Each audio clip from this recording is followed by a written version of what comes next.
going to move further along the program, and I'm going to bring on, well, will you help me to bring on Mr. Farrakhan's Savannah representative, student minister Darryl Muhammad. That's my lady.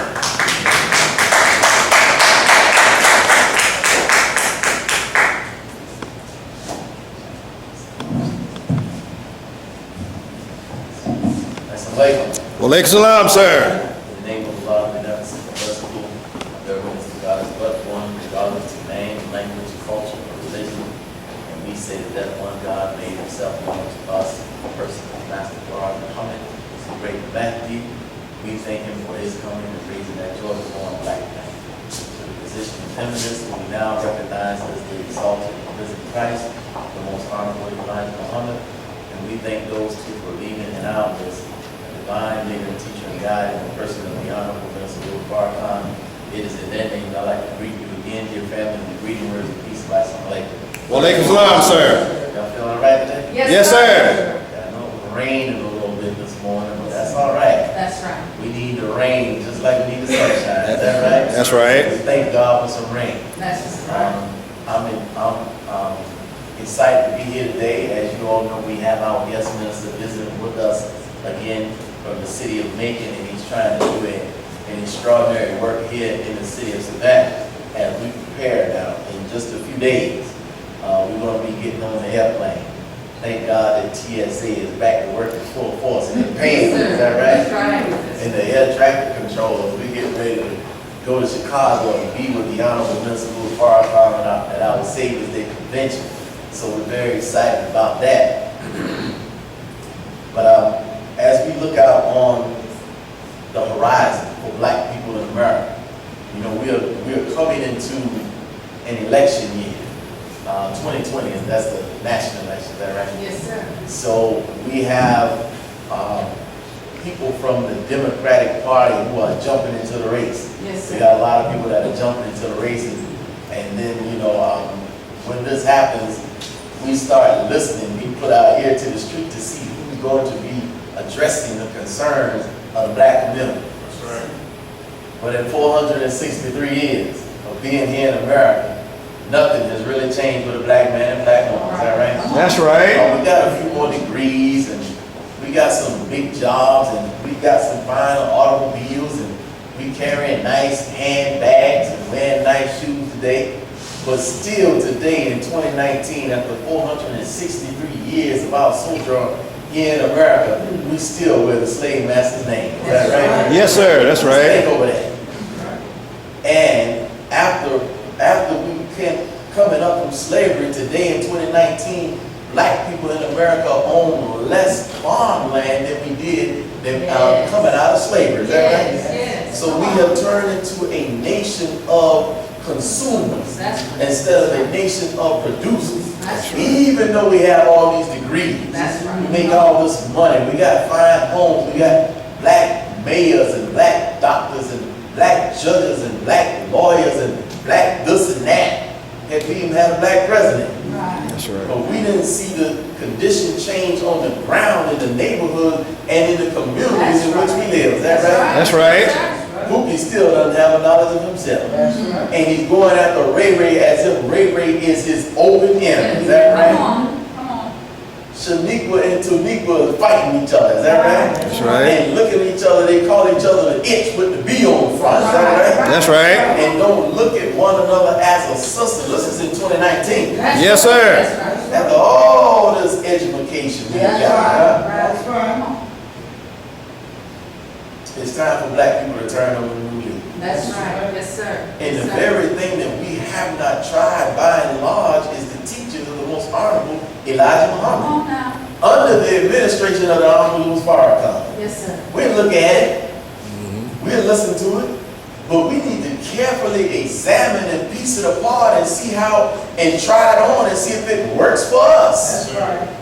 We've been trying on those white supremacy, it don't work for us, is that right? That's right. We have tried on this white Western man civilization, and it does not work for the black man and black woman. What do you mean by that, Brother James? But we done tried this Seagram's gym, is that right? Right. And all that gives us is a headache the next morning, and we out of some money. That's right. We done tried the marijuana, now they're getting ready to legalize it. You can get you some cannabis oil, and get you some edible brownies and whatnot. They're trying to legalize marijuana. Well, we done tried all of that. And that just leaves us hungry and broke, is that right? Yes, sir. And possibly getting thrown in jail and getting a sentence for having more than an ounce of weed. We done tried his education, is that right? That's right. We done tried working on his job. They still redlining our community, is that right? Yes, sir. We tried everything that this world has offered us. We done tried the other white people. Come on.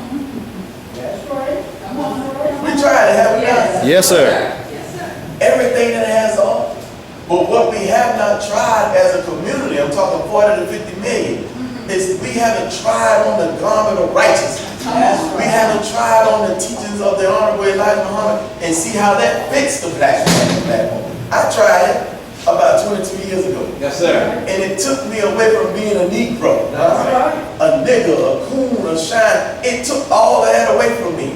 So now, each and every day, I'm striving to be a new individual. I'm striving to stay on this dignified pedestal that the Honorable Minister Farrakhan had put me on by Allah's permission. We see today the governor in Virginia. They pull up an old yearbook on the governor, the old governor. They said he was either dressed in blackface or he was in the Klan outfit. We don't know which one it was. That's what it was. But you see these black politicians coming on the news. I saw one this morning talking about how he needs to resign, and how this is awful, this is terrible, this is egregious. As if they didn't know. What world are you living in, black man? I said, no, don't. The governor don't need to resign. He doesn't need to go. Because black folk need to know. That's right. He needs to stay right in front of our face each and every day. Yes, as sir. to how these people feel about us. That's right. But you want to make him apologize. You want him to resign. And then you get another white man that's just like him, or even worse. Is that right? That's right. But see, this is the kind of wake-up call that black people in America need. This is not a multicultural melting, multiracial melting pot in America. It's not that. We don't live in the communities with them. Is that right? That's right. If you got 100, and this is statistics, you got 100 homes in a neighborhood. Let's say it's predominantly white. As soon as 8 black families purchase a home in that neighborhood, then the white flight begins. That's right. As soon as you get more than 8% of the homes in the community, then white folk flee. And then black folk, when they get too black for us, then we flee and find the next neighborhood that white folk moving into. Following them wherever they go. Is that right? That's right. That's our mindset today. Still begging and asking these people to do right by us when it's not in their nature to do right by us. That's right. God didn't give him the nature to do right by us. But what we have to do as black people is turn inward. We got to depend on Almighty God and ourselves. That's right. There's no secret to black folk that we all we got. That's right. We know that we all we got. That's right. But guess what? That's all we need. Yes, That's sir. right. All we really need is each other. That's Yes, right. sir. That's right. That's all we need. Yes, sir. We take $1.3 trillion out of the American economy every year. Every year. So we're not broke. We can buy Georgia, Alabama, Florida, Yes, sir. Louisiana, Mississippi. We can buy it if we wanted to. We can finance our own nation. Huh? That's right. Just think about it. Yes, sir. We rely on Kroger and Publix to have some food on the shelf when we go to the store. Is that right? That's right. But we can go to a farm, buy some farmland, and drop the seed in the earth. Is that right? Yes, The sir. earth and the rain and the sun will give us back some produce. That's right. If we would do it. That's right. The chicken will give us the egg, the cow will give us the milk. Is that right? That's right. If we would so but do it. But we are relying on everyone else to do for us what we can do for ourselves. That's right. That's right. So I said, let the white man dress up in blackface. Let him keep his Klan hood. It's okay. That's right. And let him be the governor of Virginia. We know that we got that kind of mindset that permeates the entire nation. That's right. Our check love for them will not make them love us any better. That's right. Our brother, the Reverend Dr. Martin Luther King Jr., he had a non-violent protest. He desired, or he tried to love white people into treating us right, but he wasn't successful. Is that right? No, sir. That brother died in violence. He died from an assassin's bullet, a state-sponsored assassin's bullet. That's right. They killed a man who was a man of peace. That's right. A man who demonstrated non-violently, but they snuffed his life out. So we are not far removed from that. That was just a few days ago. How many of us were alive when Dr. Martin Luther King was assassinated? That's the majority of the room. I wasn't alive, but I am. I ain't missed about much though. But that's the majority of the room. See, what I'm trying to say is that's in our lifetime. That's right. So the governor of Virginia, they went back, I think, to 1984 and found the pictures in his yearbook. And he said he don't remember. I don't remember taking those pictures. First he said it wasn't him. First he apologized. Yes. Then he came out and said it wasn't him. And then you have to listen to the language. He doesn't recall taking those pictures. I said it's okay. Because we as black people in America, we need a wake-up call. Is that right? Yes, sir. Yes. See, we've been sleeping long enough. And we've been sleeping long enough, and we've been waiting on someone to treat us better. That's why I'm so grateful and thankful for the teachings of the most honorable Darryl Muhammad and a man like the Honorable Farrakhan. He ain't waiting on nothing or no one to give us justice. Is that right? That's right. We plead to God and God alone for justice and for liberation. I see our ministers here, and he's ready to come forth, and we're not going to belabor the point. So with a strong Savannah round of applause, I want you to help welcome our state representative of the Honorable Minister Louis Farrakhan and the Nation of Islam, Student Minister Darryl Muhammad.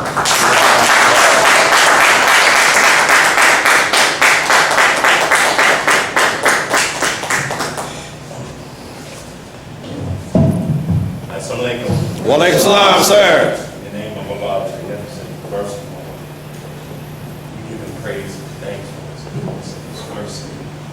Thank him for his many blessings and his many gifts.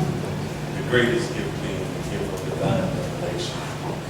Thank him for Moses and the Israelite prophets in the Torah or the Old Testament. Thank him for Jesus, apostles in the New Testament. And we thank you for Muhammad and Abdullah and the Holy Quran. Peace be upon these worthy servants of Allah.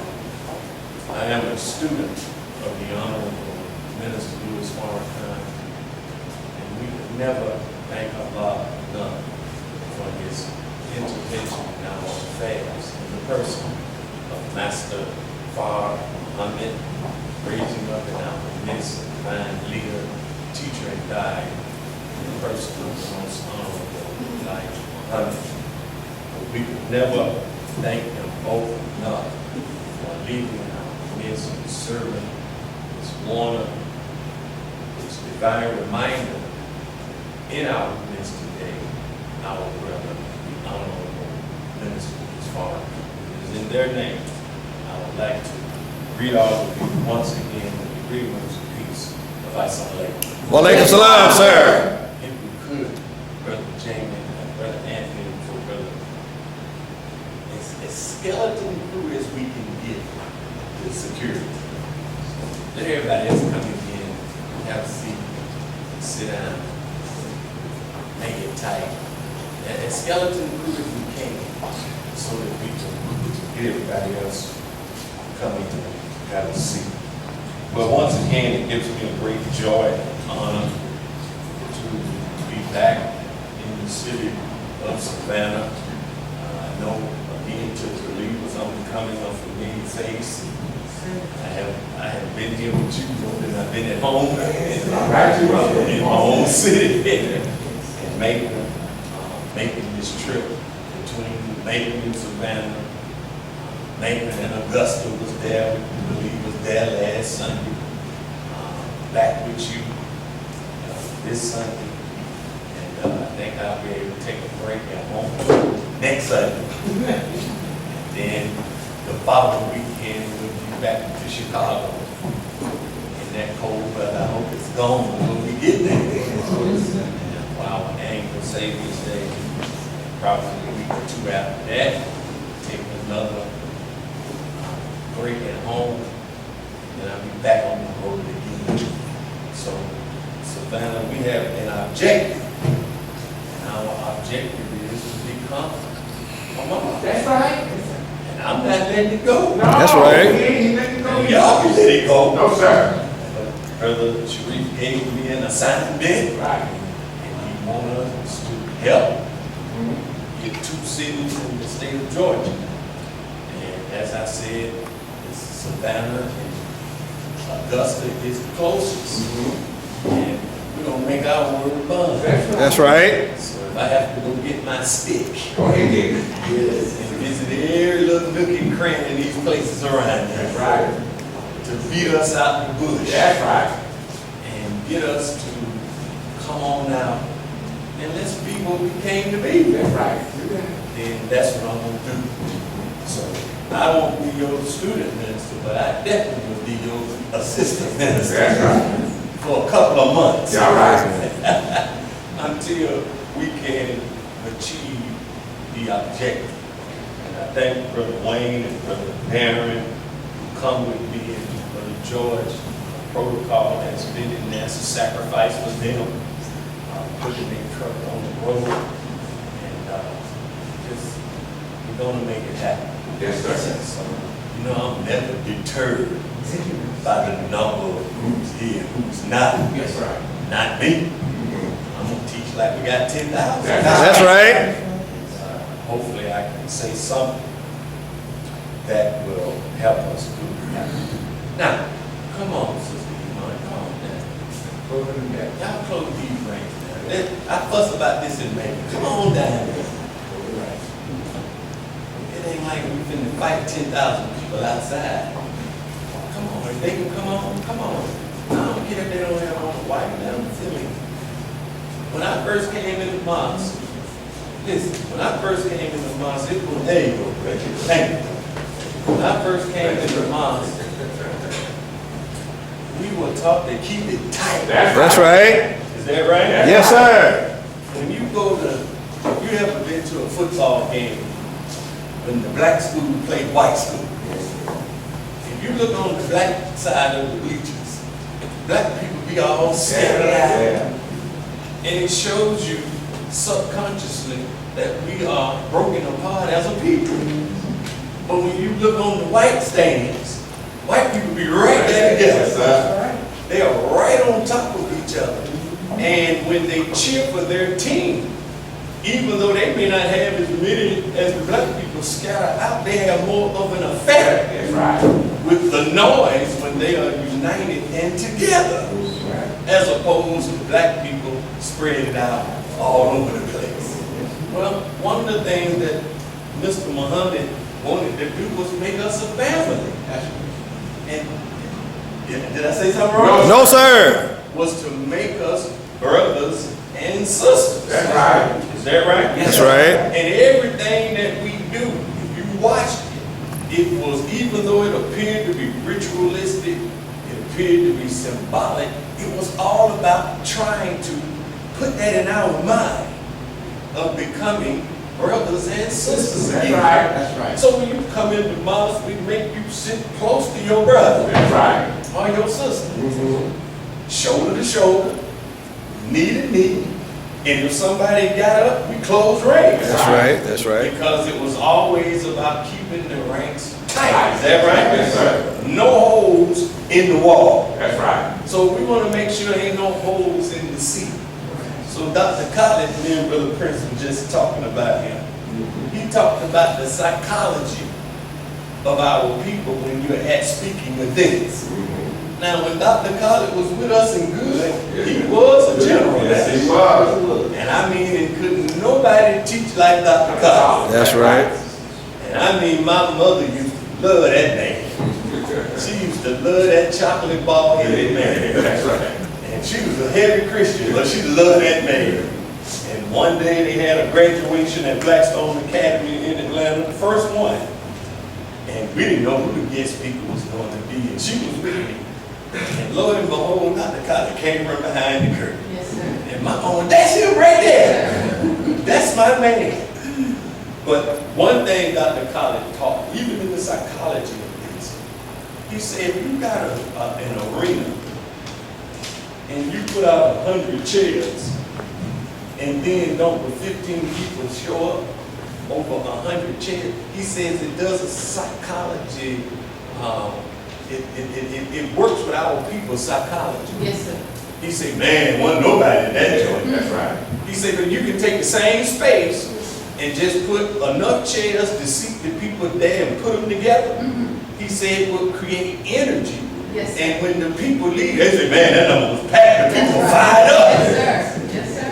Because they were together. That's right. And they were tight. That's right. Is that right? Yes, sir. You could feed off of each other's energy as you feed off of whoever's teaching's energy. That's right. See, so everything had a psychology to it. Go ahead. So we have to make sure that we keep it tight. Yes, sir. No matter how many people are here or not, you see something, now there are ways that we do it, but keep it tight because we are putting you in a training program to really, that's physical, knee to knee, shoulder to shoulder, but spiritually, we're trying to put in something else in you.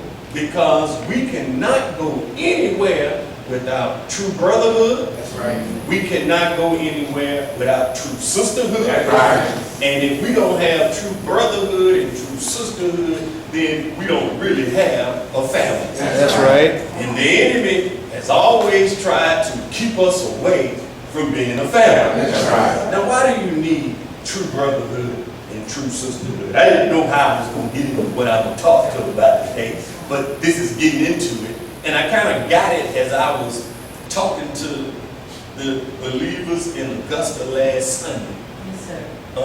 Okay, I'm trying to get these two study groups to become mosques. But I want to have a message to get us to think. Well, I didn't have to go into my own brain. All I had to do was go to Darryl Muhammad 68 Yes, sir. and pull up something from the minister, and lo and behold, there it was. And so as I started to study that, then everything kind of came into oneness. And it really started when I was in Macon a couple of weeks ago at our believers meeting. And it's just really been a continuation of the building of the subject. I ain't got no name for it yet, Brother James. Yes, sir. But we're going to see. Everybody all right? Yes, sir. Now, let's go back to brotherhood and sisterhood. Now, why is it important that you need brotherhood? Why is it important that you need sisterhood? Because when you have brotherhood and sisterhood, yes, you have a family, but there's something else going on there. Go ahead. When you have, I wish I had something each other. Yes, sir. And I got this from Brother Jabril a little while back in Atlanta. Well, those circles interlap. That is where male and female have things in common, Yes, sir. where they can comfort one another. Yes, sir. Okay. But then the parts that are outside of the circle, Come on. I wish I could Come on. draw it where you could see Yes, it. sir. You know, they ain't got no scribble board or some, Checking on it, sir. yeah, right here. Yeah. Yeah. So Sister Angela gonna check them. So I can show it to you so you can really see. But outside of the intersection, let's say in between my hands is the intersection of those circles. Yeah, okay. Everybody got it? All right, yes, sir. Now, but outside, on either side, is that right? Yeah. Is the remainder of those circles. Yes, sir. Now, what is it that we can learn from those circles? The outside of that circle on the brother side and the outside of that circle on the sister side show two things. Well, one thing, it shows this. It shows that there are aspects of a brother's development and growth that another woman cannot do for him, because that a woman cannot do for him, is because, and that is because she is not a woman. So she does not understand him from a male perspective. That's right. Go ahead. But if you had brothers who love one another, they could comfort each other just like a woman can comfort a man, but not in a funny kind of way. That's right. Okay. You understand what I'm saying? Yes, sir. And sisters have this more particularly than brothers. But then there are things on the other side with sisters that are outside of that circle that only another woman can comfort another woman in that sense. Because there are things, they went and found me one. Because there are things that is in the nature of the woman, and there are things that are in the nature of the man that they share in common. That's right. By which they can understand each other. Everybody all right now? Yes, sir. I hope I'm not. Oh, damn. You got a purple pen, too. Do you know what that means for somebody like me? An Omega Psi-Phi? And you bring me a purple pen? Oh, praises be to Allah. Yes, And do you sir. know the minister became an official member of Omega Psi-Phi yesterday? Wow. You know, my chest is way down. Not only is he my minister, but he's my frat brother now. That's right. Not Q dogs, but Omega men. All praises due to Allah. Now, let's see now. Let me see it where everybody can see it. I hope I'm going to tag up. All right. Everybody can kind of see it? Yes, sir. All right. Now, I didn't come out here and be doing no drawing class today. But look at this. This is that circle. And as we'll say, this is the brotherhood circle. Well, I put male. And then, as we intersect, this is the female circle. It is this part that we have in common. Yes, sir. What you- Yes, sir. Is that right? Yes, Yes, sir. sir. That is the essence of both of us, which is God. All right. Is that right? Yes, sir. Go ahead. So there are certain aspects of our nature as men that only a woman can comfort and grow that in you as a man. Can't no man give you that kind of comfort. That's right. If he want to give you that kind of comfort, you got to look at him in a whole other way. Yes, That's sir. right. Yes, sir. All right, brother, this is turning into something else here. Yeah. Is that right? Come on. Yes, That's sir. right. Well, it's the same thing with a woman. There are certain things, sisters, that you can only get that comfort from a man. All right. Do you hear me? Not Yes, just physically. Now, I know that's what a lot of us think, but spiritually also. That's right. Another woman cannot give that to you. That's right. That aspect of you, you have to have as a man. Is that right? Yes, sir. One brother, I was counseling somebody one time. I mean, you get a damnest thing in counseling people. Yes, sir. Yes, sir. And you really see how deep out people be out there, boy. Yes, sir. And I mean, when we come out of the world and get cleaned up a step or two, and we get away from what we used to do, Yes, sir. and it becomes a little far into you, then you start running to our people who still into that, you be like, damn, whoa. Okay, I thought we was deep in the mud before we came, but damn, y'all, damn sure deep in the mud. But look, they were sharing with me, because even when it comes to the physical, I don't care how much another woman thinks she can please another woman that they got straps. It still ain't like the real thing from a man. That's That's right. right. That's right. I hope I'm not being vulgar. No, sir. No, you need to I don't care, brothers, how much they making these new computers to simulate women. Yeah. These dummies, real life like Yeah. But it ain't nothing that can do for you. Yeah. That real flesh and blood can do for you. Is That's right. that right? Yes, sir. Ain't nothing that man trying to act like a woman. He could go get a sex change and do all of that, and a damn thing he can still do for you. That can compare to that woman who it is in her nature to do it for you. That's right. Everybody all right? Yes, sir. All praise to the Lord. Look, I hope this will get me to what I'm trying to say. Yeah, you go and take your time. So, this is what you have in common. But it is this part that you don't. Right? Yes, sir. Now, even you can break that down into a marriage. When you come together, when you are first married, you have these things in common with each other. But once you start to go on the journey of marriage, it's these things that you don't have in common. And it is these things you have to get to know in your spouse. Yeah. Right. And they have to get to know in you. Yes, sir. If Yes, you sir. desire to make this circle come one. That's Right. Okay. Everybody all right? Yes, sir. Yes, sir. To become one. That's in that sense. We're going to get back to that in a sense. Okay. Just a Go minute. Go ahead. But I want to prove this point here. So we're back to brotherhood and sisterhood. So there are aspects of a man's nature that only another man can give him comfort in. Where he has to have brotherhood. Sometimes, sisters, you know, you try to get your husband to do things. Or if you got a male brother or anything, you try to fuss, or if you got a male child, and you try to fuss and make him to do certain things and he won't move. But then a man can come around, and that man can say the same thing you were saying. And that man can handle him in a way that if you tried to handle him like that, he would really fight you.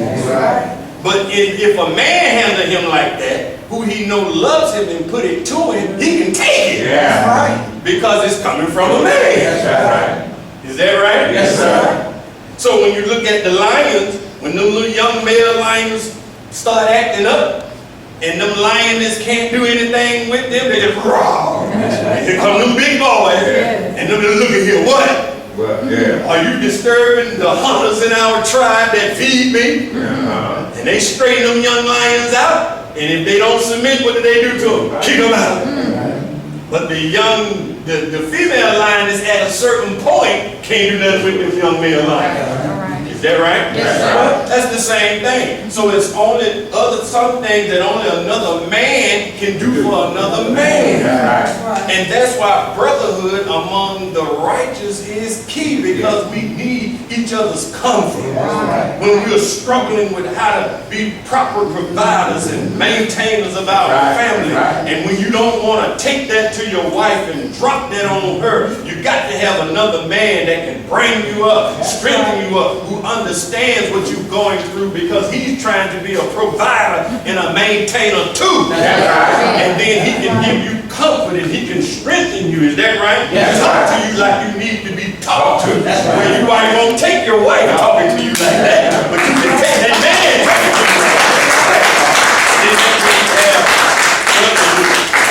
Is that right? So when we got brotherhood, now I can go behind the door and talk to you like a football coach. That's right. But you ain't gonna want your wife talking to you like no football coach, because that's against your nature. That's right. Right? Yes, sir. That's on that aspect. Same thing with the sisters. There are certain aspects of you sisters that men just don't understand. That's right. And you need other women.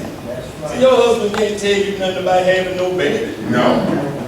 And he gonna give you some comfort when you pregnant. No. Best thing you can do, brother, just shut up and go get me what I need. That's right.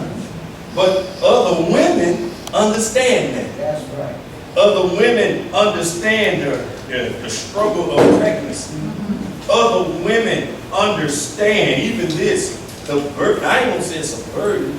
Men, the minister says all the time, men never could understand the love that women have for their children. Yes, sir. Is that right? That's right. We get to a certain degree as men. You know, look here. That nigga on the right. Put him out! That's right. That's right. Come on. That's right. Then that woman, you don't love him. Yes, I do, but this nigga gotta go. Men don't have the temperament Yeah. that women have. That's right. Is that right? But you could take that from another woman, and another woman could give her counsel.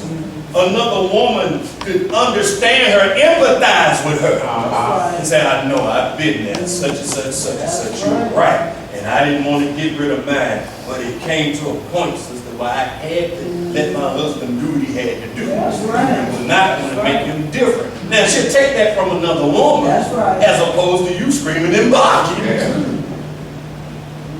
You hear that all right now? Yes, sir. So that's sisterhood, and that's just on a base level. But there are also spiritual things. And if you really watch women who are close, they almost like, it can appear to be lesbian, but it's not. No. They're close to each other. They kiss each other. Yeah. Women hug each other. They all cross each other.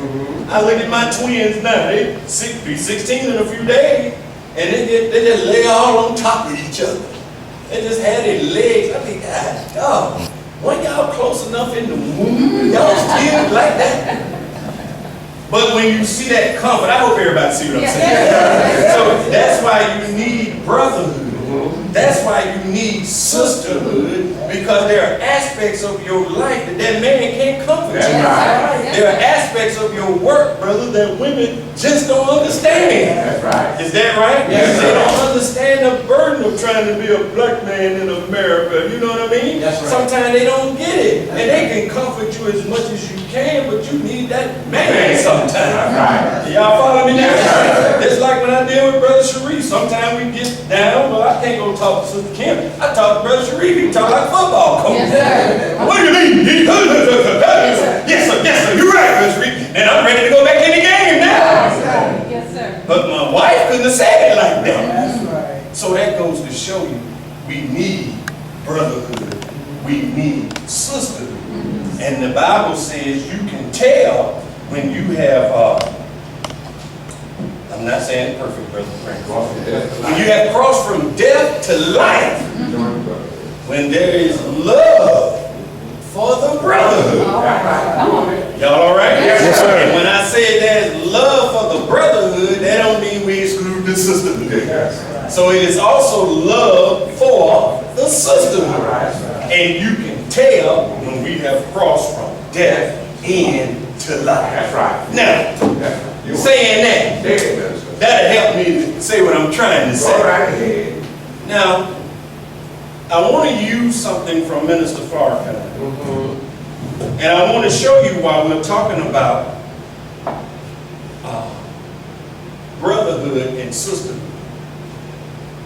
And we want to use marriage as the base unit to teach the principles of brotherhood, sisterhood, and unity. Y'all all right? Yes, Yes, sir. This is why marriage is so instrumental in the development of any society. Because Minister Farrakhan teaches us that when the divorce rate is high, that is a sign that the nation is in decline. That's right. And when you have over 50% divorce rate, like you have in America, That's right. then that lets you know that America is in decline because there is a destruction of the family unit. You teach it. And the one thing that the slave master did when he brought us in through the ports of Savannah was to tear us up from being a what? A family. That's right. And he didn't want it then, and today he don't want it now. That's right. And this all in the form of the social work and defects. They are the modern slave masters on the plantation. Is that right? Yes, sir. Well, they break up families. That's right. Yes, And sir. so they have never wanted us to become a family. So the base of that family is a strong marriage. Now, I want to try to tie this to what we're trying to accomplish in Savannah when we want to be unified as a whole. Yes, sir. Yes, sir. Because what you experience in marriage is the same thing and the same principles that you use and experience when you get into a bigger group of unity. Because if you fail at the marriage, I'm not trying to condemn anybody who may have failed. That don't mean sometimes a person is just not for you. Sometimes you can believe in the same thing, but you're not compatible to be married. But however, we do want to say, and the minister gave us a whole thing on that. But anyway, we want to use that as the base. Everybody all right? Yes, sir. Now, I want to read something to you. I started it in Savannah last week. I'll start with these words. Minister Farrakhan teach us in the study guides. I bought it, but I ain't got time to go through it to find it. But in case I need to look at it, it's there. In study guide 3, which is entitled Overcoming Difficulty, Yes, sir. he teaches us that the greatest goal, the goal for the human being is to become one with God. Yes, sir. Yes, sir. That is the great goal of all human development. That's right. When you come out your mother's womb, you did that test, you went through that test on one level to become a fetus and to become a fully developed baby, only to be birthed into the world to continue that process on another level. Y'all follow me? Yes, sir. In the same process that it took for you and I to go from sperm to egg to become one is the same process and the same struggle that we have to go through in order to become one with God. Yes, sir. Now, this world has cut us off from God. Now, I know many of us, if we came out of the church and then, I got God. Well, let's go outside and walk the streets here. Come on. And we'll see that our people ain't got God. That's right. That's right. Not in the behavior that they have. Come on now. Not saying nothing is wrong with God. But it has to be something wrong in the teaching in that place. Right. Because you cannot teach righteousness and produce so much madness and mayhem all around the place that teach righteousness. Yes, sir. Yes, So the sir. Bible says you can tell a tree by the fruit it bears. And then Culture Club, I know y'all too holy, you didn't listen to Culture Club in Boy George and Gay Boys from England. You probably didn't listen to that. But I did. I can do. Because I have to tell my children, I say, see, y'all can just go turn on the MTV, they got everything for black rap, black this, black that. I said, but we used to have to watch That's right. 20 white videos That's right. just to see Michael Jackson or Whitney Houston. That's right. All praise is due to Allah. So my 22-year-old, she laughed because I got me a playlist on my Spotify. Right? The B-52, she said, what's that? Love Shack. Y'all don't know nothing about that. Huh? Yes, sir. Guns N' Roses. Appetite for Destruction. See, what is that listening to? Come on. Van Halen and Junk. Madonna and Vogue. Come on now. Like a virgin, huh? Material Girl. Huh? Sting and the Police around my finger. Human League. I got them all on the other lonely heart. Come on, man, you don't know nothing like that. Mr. The Thompson Twins. Right? Till Tuesday. Hush, hush, voices carry. And my daughter me, what is all that? I said, this is my 1980s English white folk list that I used to have to listen to hear Michael Jackson. So they said, we're going to preview Michael Jackson's Beat It, and you had to look at a whole hour. So them songs grew on us. Is that right? Yes, sir. So they grew on us. So Culture Club made a song in the church of the poison mind. Oh, y'all don't see, y'all too holy, you done forgot. I was just listening to it yesterday. But my point is in the church of the poison mind, meaning we have churches, but how Jesus and the teaching is represented in the church it poisons our people's mind. Well, how do you know it poisons their mind? Look at the effect. You can tell the poison in it. That's why the Honorable Elijah Muhammad had to make it very clear.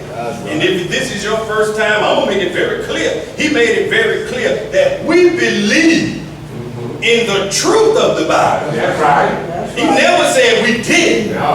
So when Christians, y'all don't believe in the Bible, who told y'all that? Go look at the back page of the Final Call and the Muhammad Speaks that's been on there for decades. That's right. That tell you we believe in the truth of the Bible, but we believe that it has been tampered with. Is that right? That's right.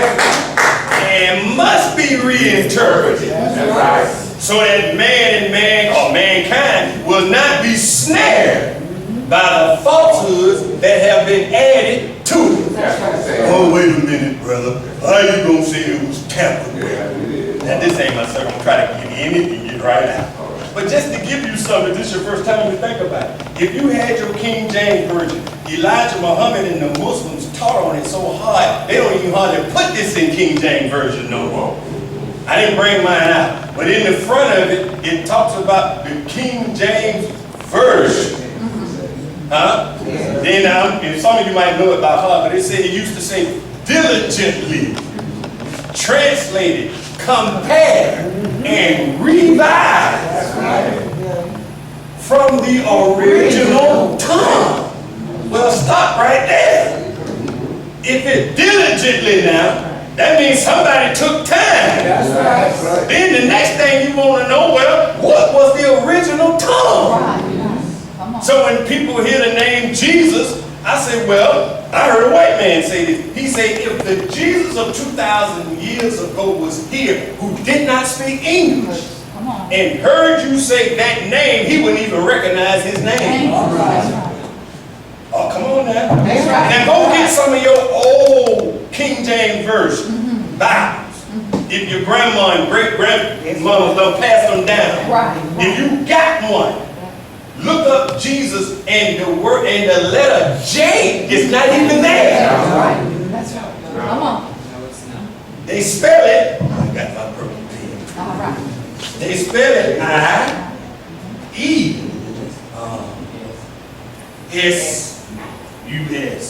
I thought an O was in there somewhere. It may not, but I text it back and get it right. But they spell it with an I. Well, why did the early pilgrims and people who came over in America from when they came from England, why did they spell it with an I? Because in the Hebrew language, there is no J. That's right. What? Yeah, there is none. So if you ever looked at Indiana Jones in the Last Crusade, when he was going into that last trial and they told him to spell, he had to step on them stones, spelling Jehovah. And the first letter he stepped on was J, and he almost fell through. And then he picked his foot back up and said, oh yeah, that's right. There is no J in the Hebrew language. That's right. That's right. Right? Yes, sir. Not talking against the man Jesus, we just trying to color him up so you can identify him. Right. Come on. All right? So there is no J. They used to spell it with an I. That they used to do. So somebody translated, well, what was the original tongue? Well, we're taught that he spoke Hebrew, Aramaic, or ancient Arabic. That's what Jesus spoke. He didn't speak English. So the Honorable Elijah Muhammad gave us the name, which you can see in this version of it. He gave us the name Esau. I think that's how you say it.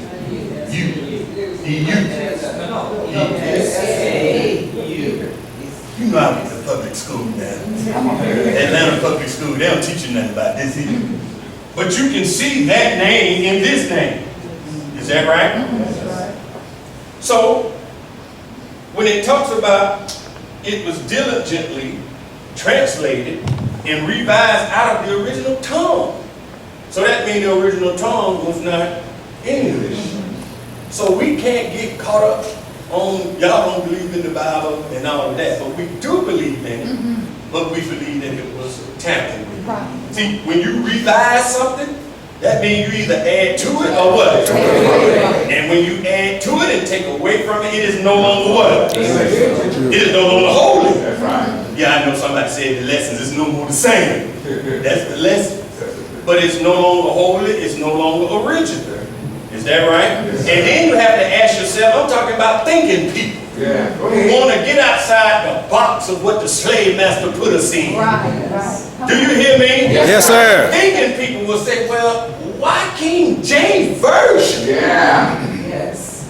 See, when you look at Holy Quran, we don't say version. We say Maulana Muhammad Ali's translation. That's what he said. That's different. Yusuf Ali's translation. Because Arabic is a little more difficult to translate into English. Right? Because there are Arabic words that English words cannot really give true meaning to. Everybody follow me now? Yes, sir. So they say translation, but this number say version.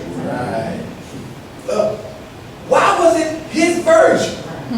I'm not trying to teach no history lesson here. But why was it his version? Then the next thing a thinking person would do, if you're a serious student of the Bible, so you can't be no coward. Who was King James? Yeah. Why was his version? Yeah. So if it's his version, that means there were other versions in Europe. That's right. Because this didn't have nothing to do with us in Africa. We was back on the ranch or in the hold of a slave ship headed here. Or already here. Yeah. Because his version was established in 1611. Right? Yes, sir. The virgin. Well, Yes, sir. who was King James? Go ahead. Teach your James. Who was that man? Yeah. Teach your James.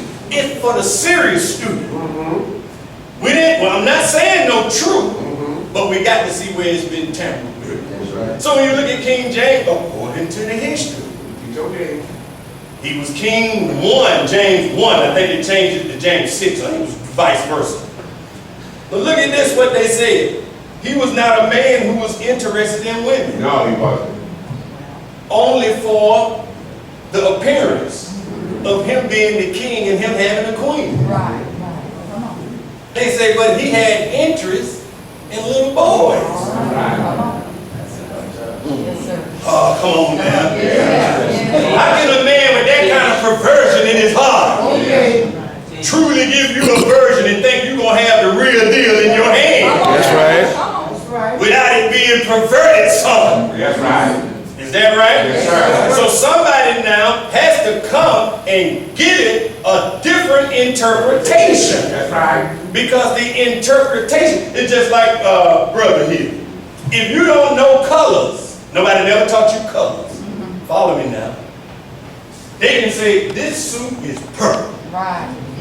and you don't know nothing about colors. So when you see this color, oh man, that's purple right there. Well, how you? Then a person come in who know colors, and they hear everybody in the room say that brother got on a purple suit. They like, what the hell wrong with these people?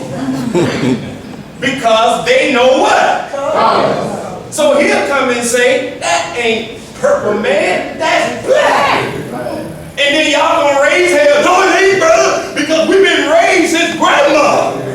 And her grandma told him it was purple. Well, who taught your grandma then? Did the slave master teach your grandma color? Have you ever been to the Savannah School of Art and Design? Oh, come on, man. Yes, sir. Yes, sir. About reinterpretation. You had an interpretation. When the cops shoot one of us down in the streets, we see it on the tape. Yeah. Cold-blooded, Yeah. naked murder. That's right. That white man killed that brother. Is that right? Right. But then when they get it, and they interpret it a certain way, That's right. look, he had a gun that nobody saw, and the cop felt that his life was threatened. Yeah. While the cop beating the hell out of the brother now. Y'all follow me now? Yes. But so the justice is based on interpretation. That's right. So the Honorable Elijah Muhammad had to use the Bible and bring it and give us another interpretation. That's right. Because the interpretation that the enemy had given us was poison. That's right. Well, how do you know it was poison. Well, how can you be black and hate being black?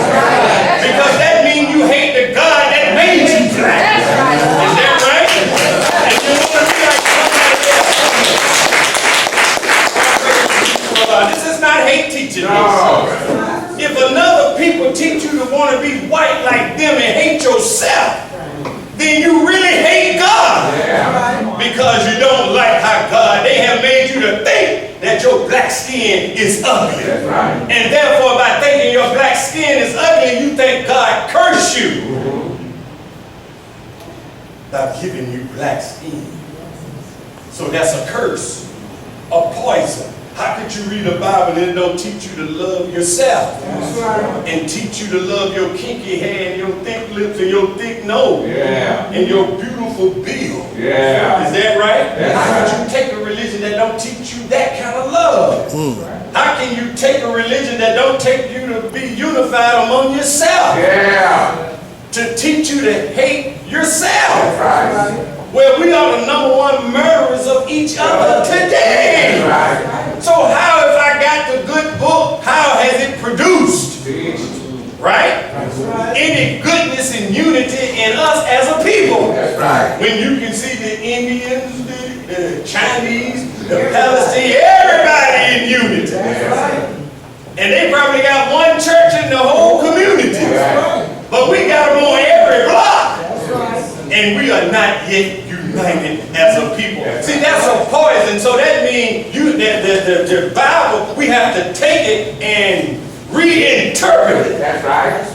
Is that right? Yes, sir. So that you can see yourself in the Bible. Yeah, they took it and said you are the children of Ham.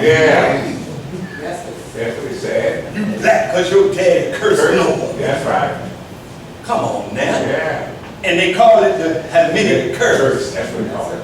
Until you meet the Muslims on the Honorable Elijah Muhammad. That's right. And then we tell you that's a bold-faced lie. That's right. That you are black not because your father was cursed. You are black because that is the color of the originator of the heavens and the earth. That's right. That is the color that God himself has. Is that right? That's right. Oh, you mean God look like me? Yes. That's right. Then we got to take you out of Spookville. That's right. We got to make you to stop thinking that God is some spook somewhere. So the Honorable Elijah Muhammad took that same Bible that you read and thought that God was some mysterious creature out there that nobody could see.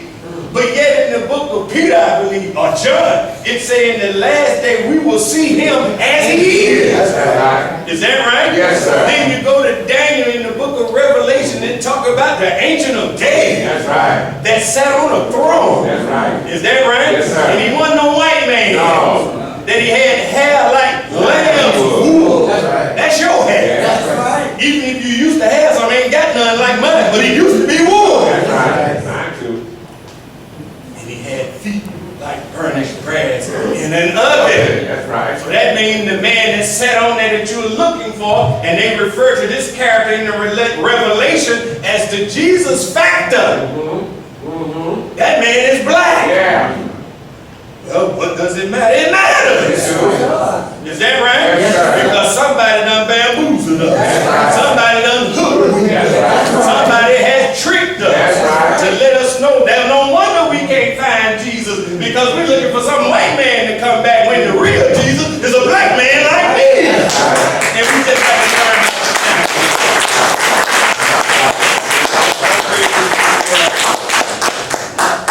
I said I'm going to get in here and get out. Yeah, we're going. Now, if God was a mystery, I'm going to give you this one more. Well, maybe two. Who does Jesus go up in the Revelation and take the book out of his hand? Yeah. If he was a spook.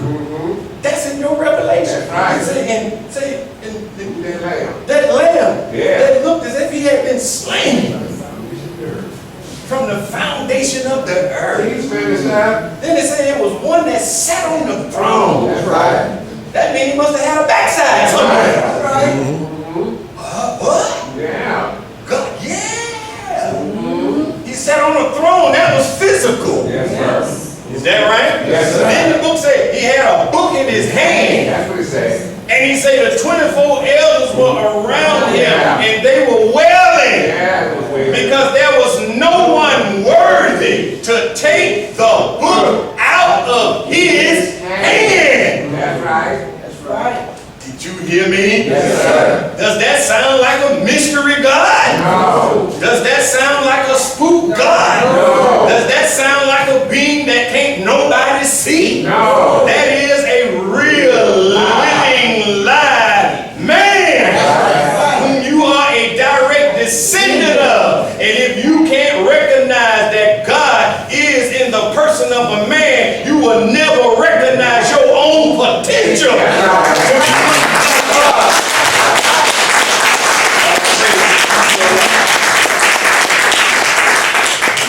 It said that lamb went up to the throne and took the book. That's right.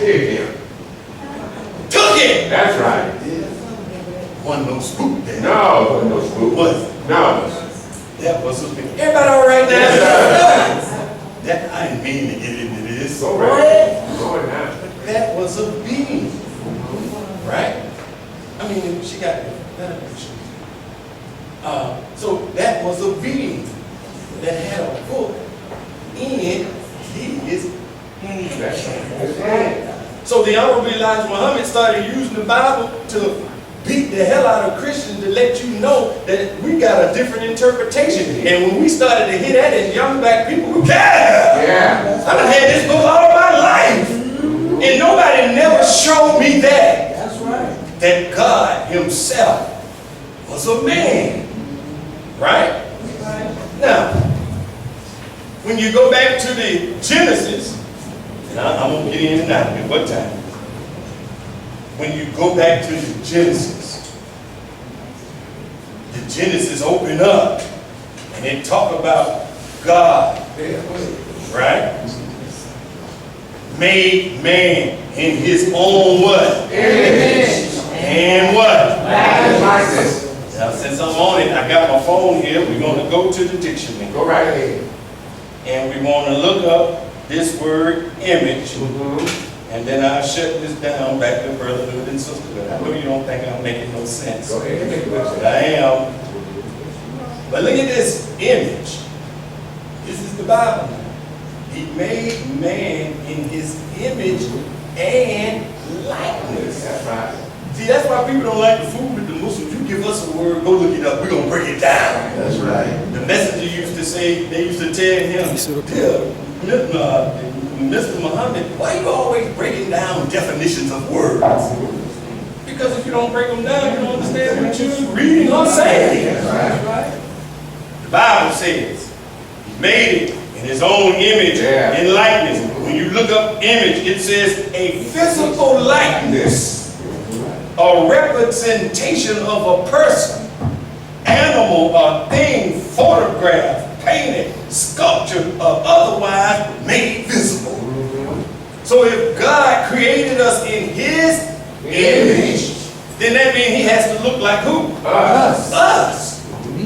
Right? Yes, sir. When you go to the mirror in your bathroom, who do you see in there?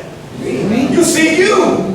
You see an image of yourself, right? Unless you kin to Dracula and you go in and can't see yourself in the mirror, then that's different. That's right. But if you are a human being, you can see yourself in the mirror. Is that right? Yes, sir. So when God said he made man in his image, see, that means man is his representative. He is a mirror image of him. Yeah. Meaning that whatever God is, we can be. That's right. If we submit to him, is that right? Yes, sir. And do for him and obey him, then we too can become his vicegerent so that when they see you, they see God. Right. So when Jesus said, me and my Father are one, Jesus wasn't saying that he was God. He was a different person. But his mind had lined up so with God, his mind and his will, that now when you saw Jesus, you saw the Father because he was executing his Father's will. That's right. Do you follow me now? That's the same potential that everybody in this room has. Your life is more than get up, go to work, get up, eat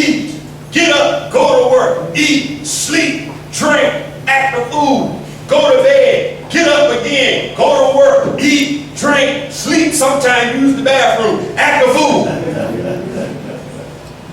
That's not the limitation of your life. That's right. That's right. Get me a good government job in Savannah, and I'll be set for life. I wouldn't say that. The government's shutting down. That right? You better find something for yourself. That's right. That's right. That's right. Because if you waiting on these elitists who got billions of dollars, That's right. they don't give a damn about no poor people No. out of work. That's right. You think Mr. Trump cares about Negroes and white folks being out of work when he's a multi-billionaire? Right. Take care. That's right. So if we don't get up and unite and do something for ourselves, then when the government really shut down, well, I can't say it, Brother James got me on this tape, but we will really be, let me see if I can clean it up how the boys say it in the street, we will really be behind out. Yeah. Yes. And I don't want us to be behind out.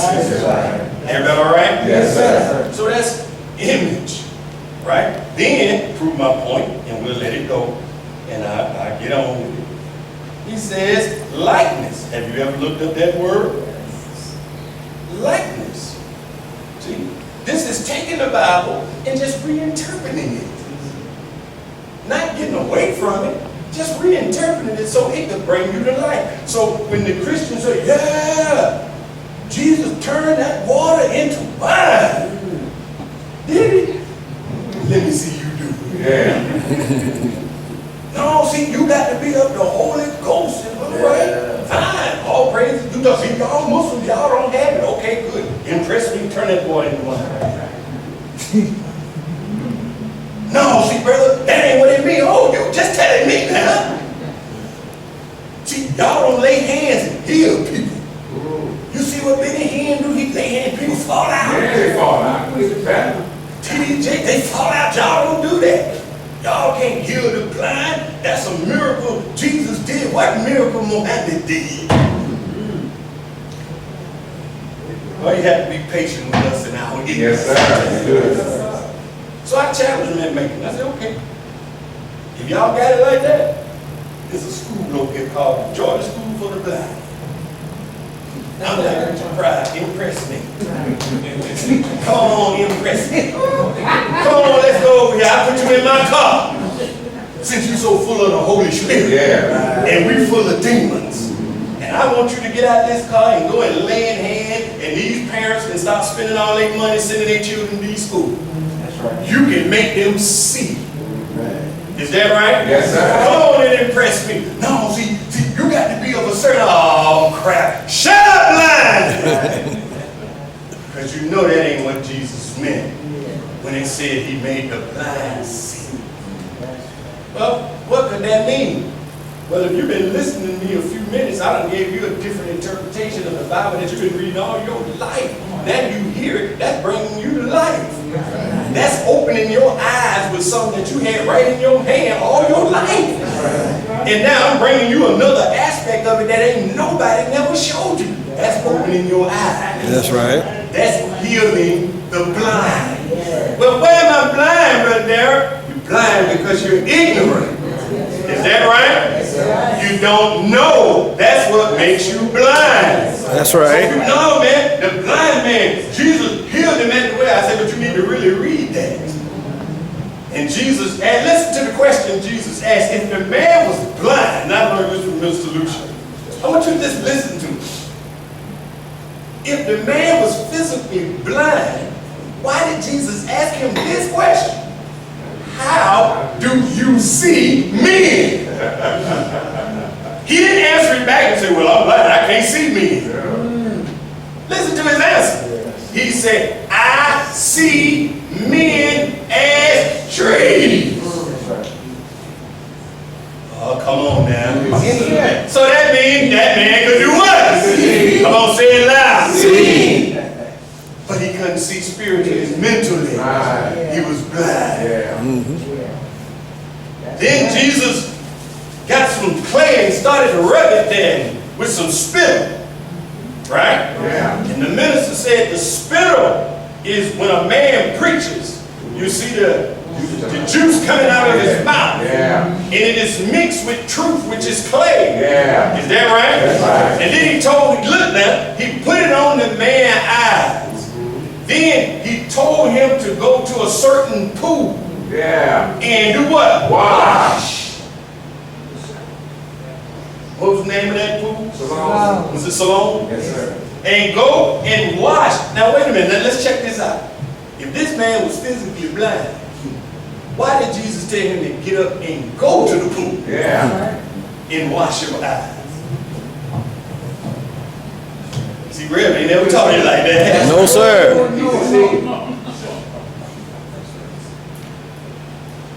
And then the man came back. And Jesus said, how do you see men now? He said, I see them as they are.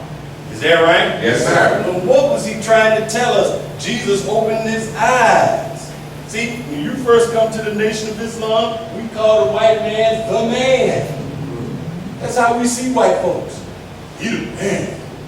We ain't gonna never do nothing. White folks are always in charge, man. They gonna always rule this. Yeah, that's how you've been trained. Yeah. That's how you see. So you see white people as what? Trees. We don't think we can be equal to them or greater. That's right. Is that right? Yes, sir. That's right. That's our mindset. Am I lying? No, sir. That is our mindset. However, when you meet Elijah Muhammad and Minister Farrakhan, and how you see white folk now, we see them that they are. We know who they are. They no longer intimidate us. That's right. We're no longer afraid of them. And we really don't give a damn how they feel about us. Because see, me, we got to get on. I ain't worried about trying to be accepted by Caucasian people.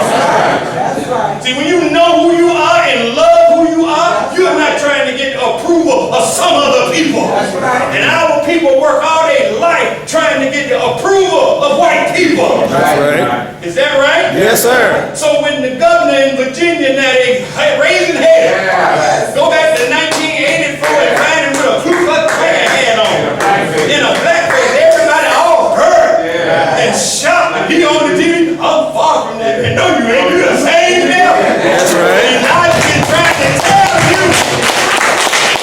over 80-something years that the white man is the devil. That's right. And you ain't gonna get away from that. Every day you live, you're gonna see it more and more. That's right. We hate black people. That's right. And we better unite and come together and go out there.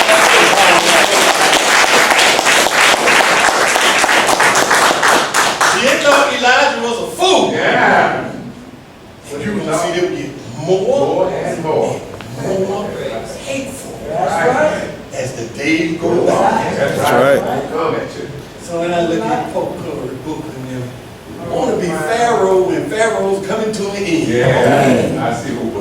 Okay. Kamala Harris, you want to be Pharaoh when Pharaoh is coming to an end. Is that right? Yes, sir. We can't integrate in a house that's on fire. That's right. If we want to live, we got to get out of that house. Yeah. Right? That's right. But you can't do that if you don't learn to love yourself. That's right. And then accept your own. Be yourself and learn to love the brotherhood and the sisterhood. Y'all thought I lost that point. Now let me see how we're going to end it with that point. Now, listen to these words from the minister. And this is for us as a community, but this is also for us as believers in Savannah. And I know we think what Brother Sharif is trying to do is impossible, No, sir. but it is not. No, sir. You can't become a monster. Right. Is that right? Yes, sir. You can do it, That's right. but it's some things we got to learn. Right? Yes, sir. Now listen at this from Minister Farrakhan. This is from a lecture he did. I'm going to try to do this. It's 12:32. Can I have a 1:15? Yes, sir. Super Bowl don't come on at 6 o'clock now. Believe me, we're gonna be burning the highway up getting back to Vegas. Because I know when I get home, I got to go to the store. Oh, I got a car. Why you don't go to the store? That's what you do. What you mean that's what I do? That's my job. No, just go to the store. You got a car. 2 cars sitting there. Now, but listen to this. The principle of courtship. And I want you to hear it. This is from, the minister made this, I think this was one of the first lectures he did in the Respect for Lifetime series. But James, you can find them pieces. Yes, sir. And send them to him. Because it's one, he was going to make us a part 2 of this. I can't find it. But I give you the title. Yes, sir. But look at this. This is with unity. This is with marriage. I'm going back to that. And we're going back to brotherhood and sisterhood. Now, he said, the Honorable Elijah Muhammad said to us that God does not like fractions. That's right. Now, if you study the Caucasians' rule for the last 6,000 years, the Honorable Elijah Muhammad teaches us in our student enrollment at that time when it was written that the Caucasian population all over the world was 400 million. That's right. Right? That's right. Then he gave us, at the time it was written, the population of the original nation, which was 4 billion, 400 million. That's right. That's in 1930. That's right. Everybody all right? Yes, sir. But those 400 million ruled That's right. the 4 billion, 400 million. That's right. And if we outnumber them, he teaches us 11 to 1. That's right. Then how can such a small group of people rule a much larger group? Everybody all right? Yes, sir. Go ahead. Part of his trick, strategy, is to keep us in fractions. Yeah. So when you hear the enemy talk about Christians or even Muslims, the Sufi faction. See, faction and fraction is really the same word. Y'all all right? Come on now, y'all ain't going to sleep on me. No, sir. All right? Faction. Sunni faction. Right? He keeps everybody divided. So I was reading something where it said Satan and those in power. See, the white man himself creates all of the LGBT community. He creates this extreme community. He has everybody divided in factions. So everybody is trying to fight each other with their view. Right? That's right. But he continues to rule everybody as long as we are divided. That's right. So he keeps us in factions. Fractions. Factions. I was reading something the other day in a lecture I'm preparing for later. It says when the enemy started to teach our people Christianity on the slave plantation, look at what they did. They would not allow people who spoke the same language to come to the same service when they came from Africa. They separated those who spoke the same language. If you look at Amistad, they did not want people in the slave ships together who spoke the same language. Right? So when all of them was down in that dungeon down there, they could not communicate because they was all caught up in their tribe, they was all caught up in their language, they couldn't understand each other. Is that right? That's right. Come on, this is how it kept. So if you can't speak the same language, then that means you can't communicate. That's right. So you're all in the dungeon, all of you are slaves, but you can't communicate to unite against the one who oppressing you all because you're at each other on the differences of languages in what you speak. Well, let's bring that up to 2019. Here we are as black people. Yes, sir. Right? Yes, sir. We all catching hell. That's right. All of our communities are under siege. Is that right? All of us are suffering from the same thing. We're at the top of every bad health category. We're at the top of the prison sentencing. We're at the top of poor education for our children. When you go to certain parts of Savannah, you come to Macon, you're going to see boarded up houses. You're going to see overgrown houses, overgrown brush. You're going to see closed up schools in the hood. You're going to see the brothers selling drugs everywhere. Is that right? The churches and stuff spotting every corner. So your suffering is no different from the suffering in Macon. So we all in a giant slave ship. Do you follow me now? Yes, sir. But we cannot communicate because you speak Christian language. I speak Muslim language. You speak hood language. You speak Jewish language. So even though we are all suffering, we are fractions and we are factions, so we can't come together as a whole for the big purpose of uniting and lifting ourselves up in our own community.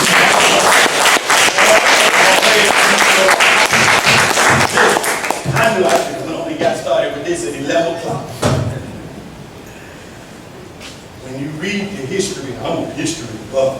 I'm pretty sure you can tell listening to me. When you look at, I was looking at a documentary on the Vietnam War. And I don't know if I said that here or not. But when you look at the Vietnam War, it was the same people.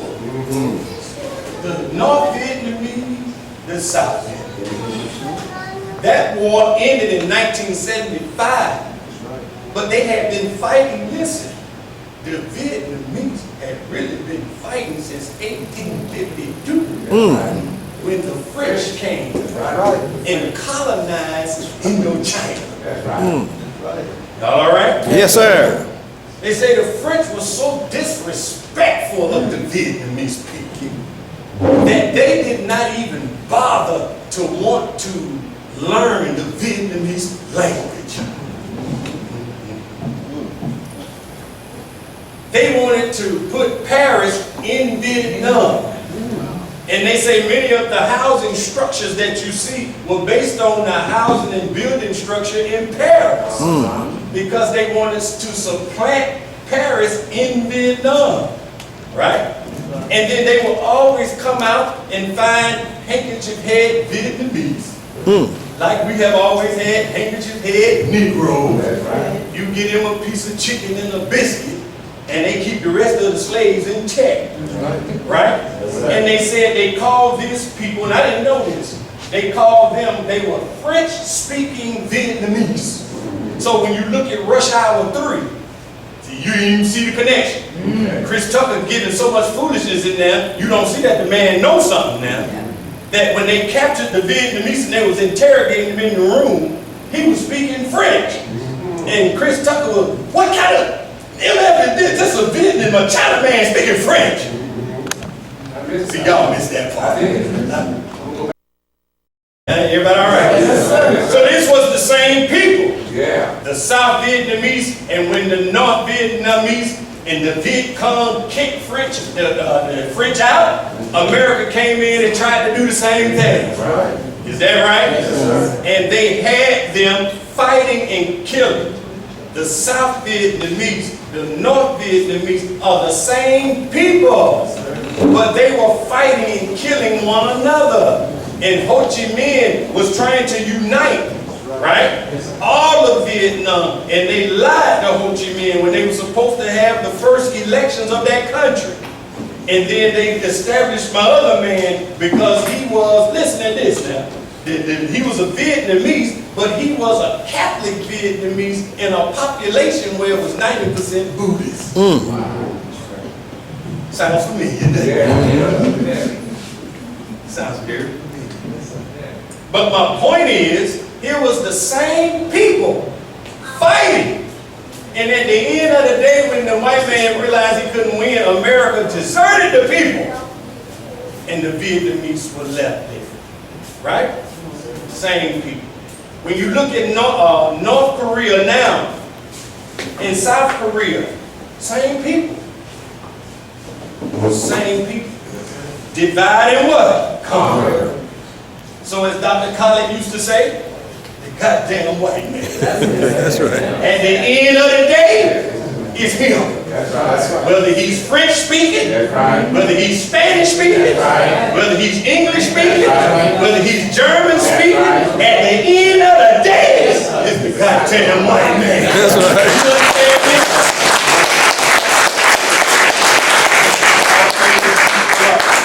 His nature does not change. And even though he may speak French, Spanish, German, or English, he's still ruling the people of color. That's right. That's right. All over the world. Y'all all right? Yes, sir. So he keeps the people divided into fractions. And nobody can communicate properly. So here comes Minister Farrakhan and those who followed him.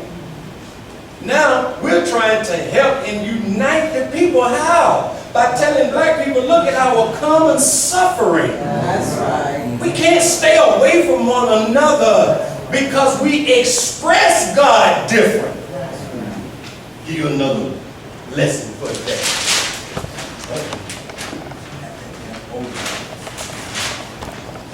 Now, if you are a Christian, if you get it there, you say 7 times 1 equals 7.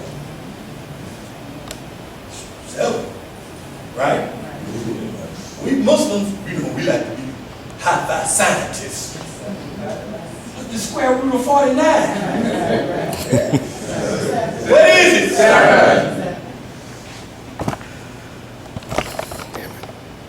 The Hebrew Israelites among us, they think they deep too.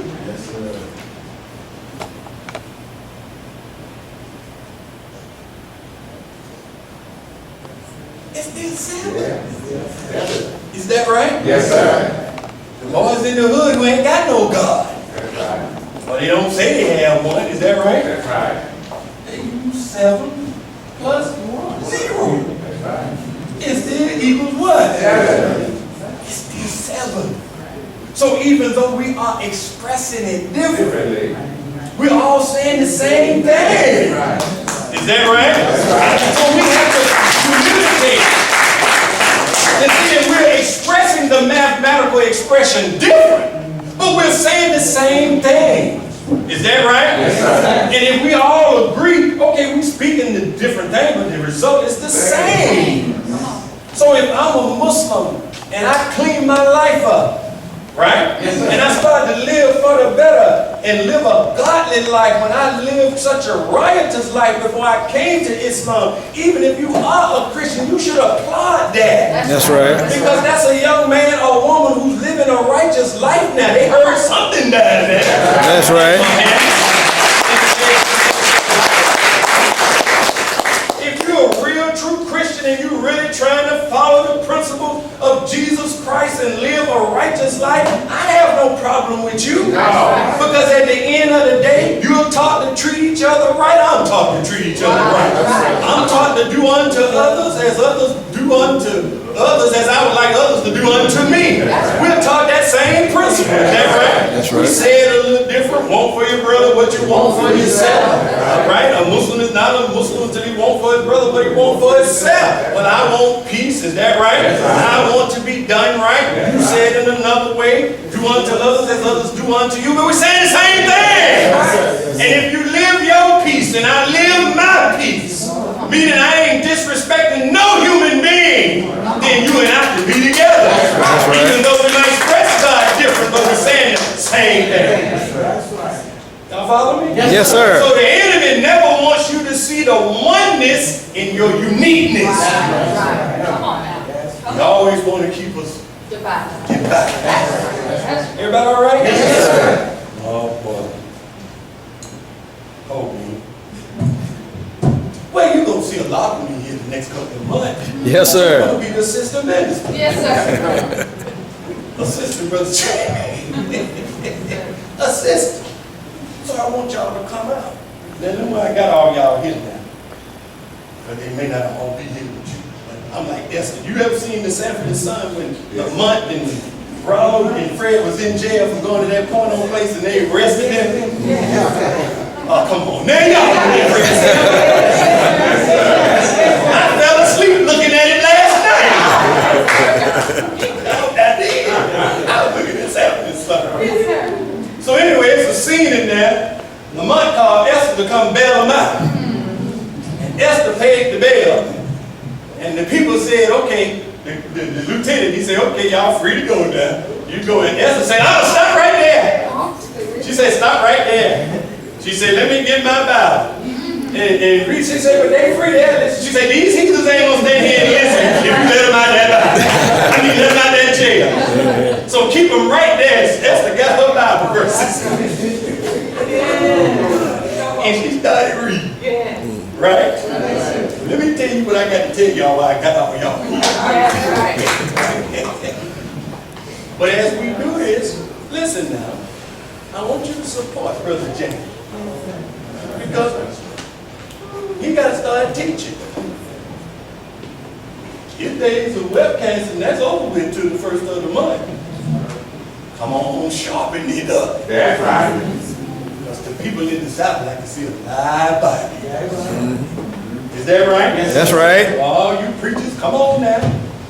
Because I can't be here every Sunday. I got to give Nathan a little love on Sunday, then you'll get tired of me. You know how we do it. But praise be to Allah. So, Yes, sir. yeah, all right? And to want March, you got to have March numbers every Sunday. That's right. You can't have 40 or so like you got here today, and then next Sunday you go back down to 15. You got to keep them numbers solid. Everybody all right now? Yes, sir. All right, let me go and finish this. So, the minister goes on, and I know I ain't going to finish it, but I'll end with this point. He said, for God is one. All of the language, and I really just kind of said that, all of the language of the Old Testament, New Testament, and the language of the Holy Quran and other scriptures teach us that God is one. And since God is one and is the author of life, there is something, listen, I want y'all to hear this. There is something about harmony, being in accord, being in unity that produces the germ or the essence of life. I'm going to read that again. There is something about harmony, being in accord, being in unity that produces the germ or the essence of life. Now, I don't have time.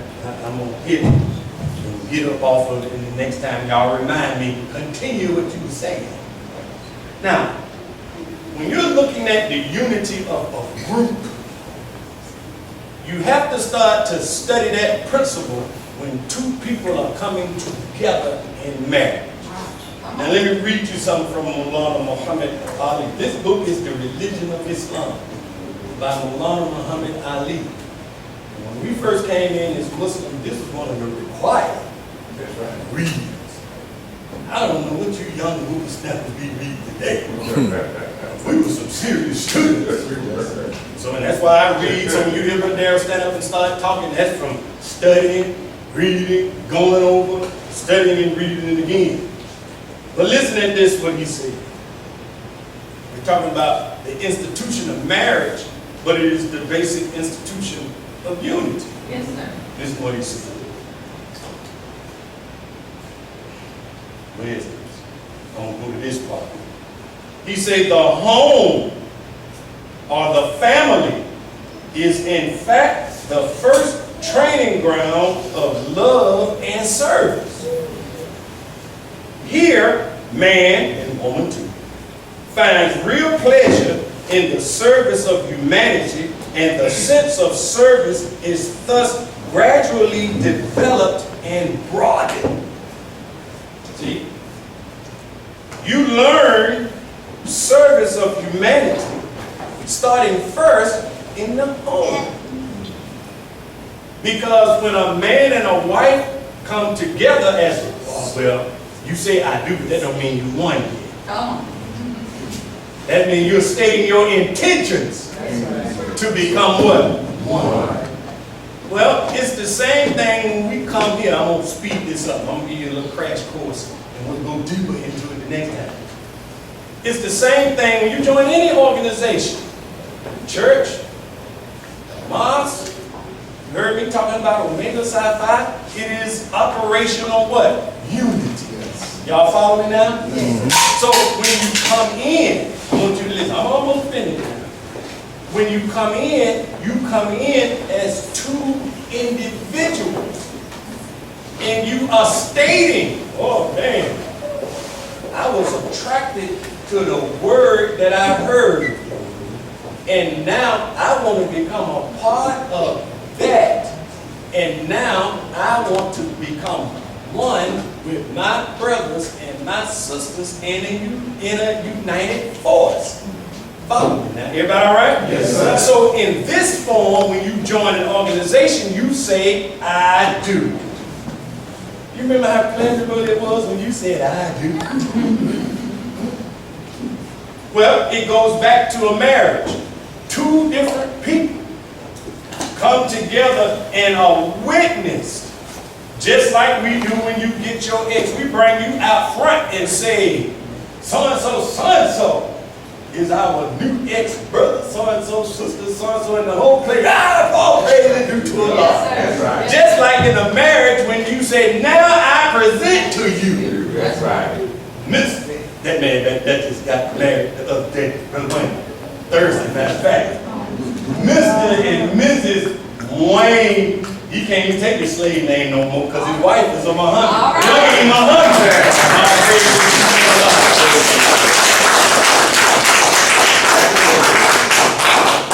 And they be all giddy-eyed.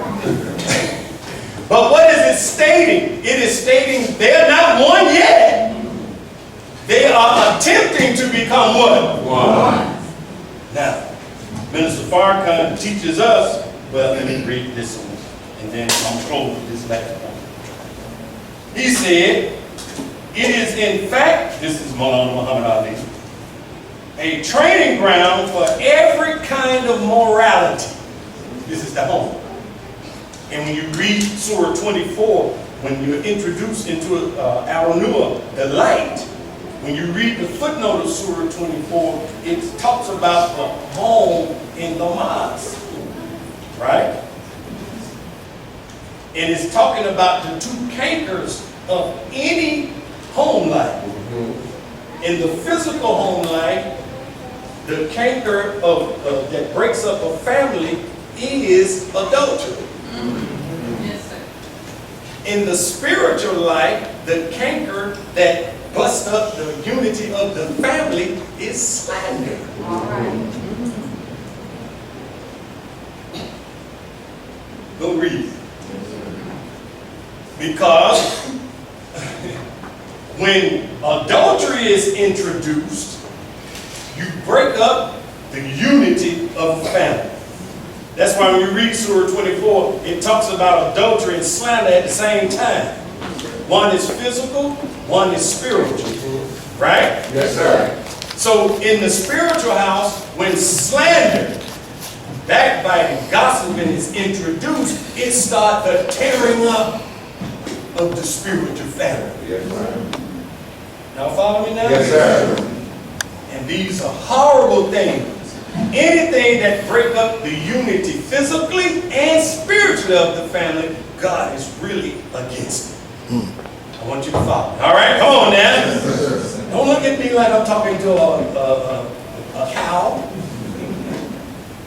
Now, he said, here man finds real pleasure. Okay. It is in fact the training ground for every kind of morality, for it is in the home that a man learns to have a sense of his own obligation and responsibility, to have respect for others, rights, and above all, to have a real pleasure in suffering for the sake of others. See, when we become a true brotherhood and true sisterhood, we don't mind suffering for the sake of another. Same way when you're truly bonded with somebody you married to, you don't mind suffering for them, and they don't mind suffering for you. Is that right? That's right. So the principles that govern both are the same. I want y'all to hear what I'm saying. Well, if the enemy want to keep us, let's show you the, well, I just not at a time. If the enemy wants to keep us together, apart, he knows that we come as fractions. Listen to Allah in the Quran. Now, don't think I'm confusing. You'll hear me mixing marriage and unity. It's the same thing. Yes, sir. When I become a part of this, I married Brother Prince. Not in no silly way. No, sir. And I married all of the brothers who are part of the nation. I married the sister in a whole nother way. It's just in a spiritual way, and it's in a bigger group operation. Everybody all right? Yes, sir. So I'm intermixing both of them because the enemy knows, when you look at black people, he knows that if black people come together in the community, we can solve our own problems. That's right. But he keep us divided against each other. Yes, sir. You mad at me because I'm a Muslim, you mad at me because you're a Christian, I'm mad at you because you're blood, I'm mad at you because you're a Crip. Look at this. That's right. That's right. Right?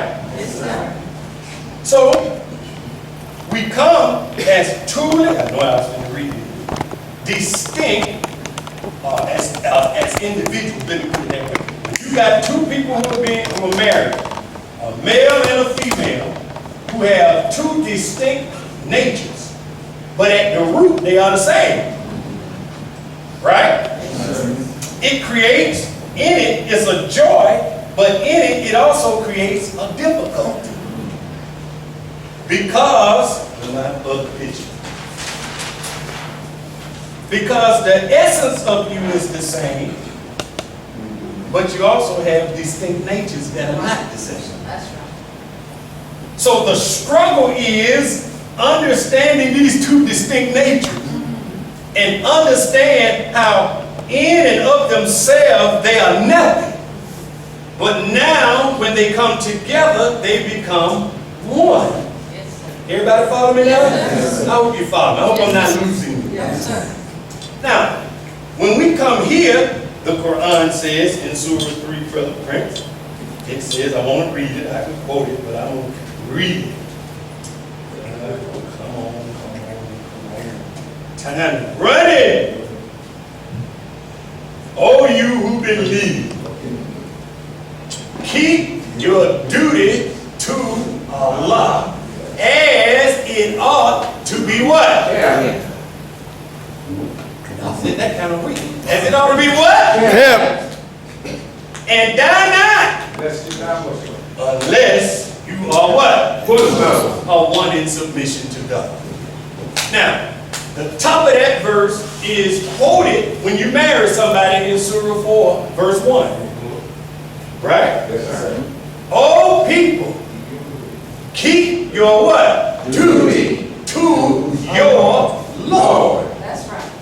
That is the basis of harmony in any marriage. Yes, sir. Yes, sir. And sometimes I tell young Muslims this, I tell Christians, you stop being Muslims. But yet you want harmony in your relationship with each other, but your relationship with Allah is all out of whack. That's right. That's right. Yes, sir. Come on. Who is the author of your attraction to that male and that female? Yes, sir. Yes, So your relationship with them is secondary.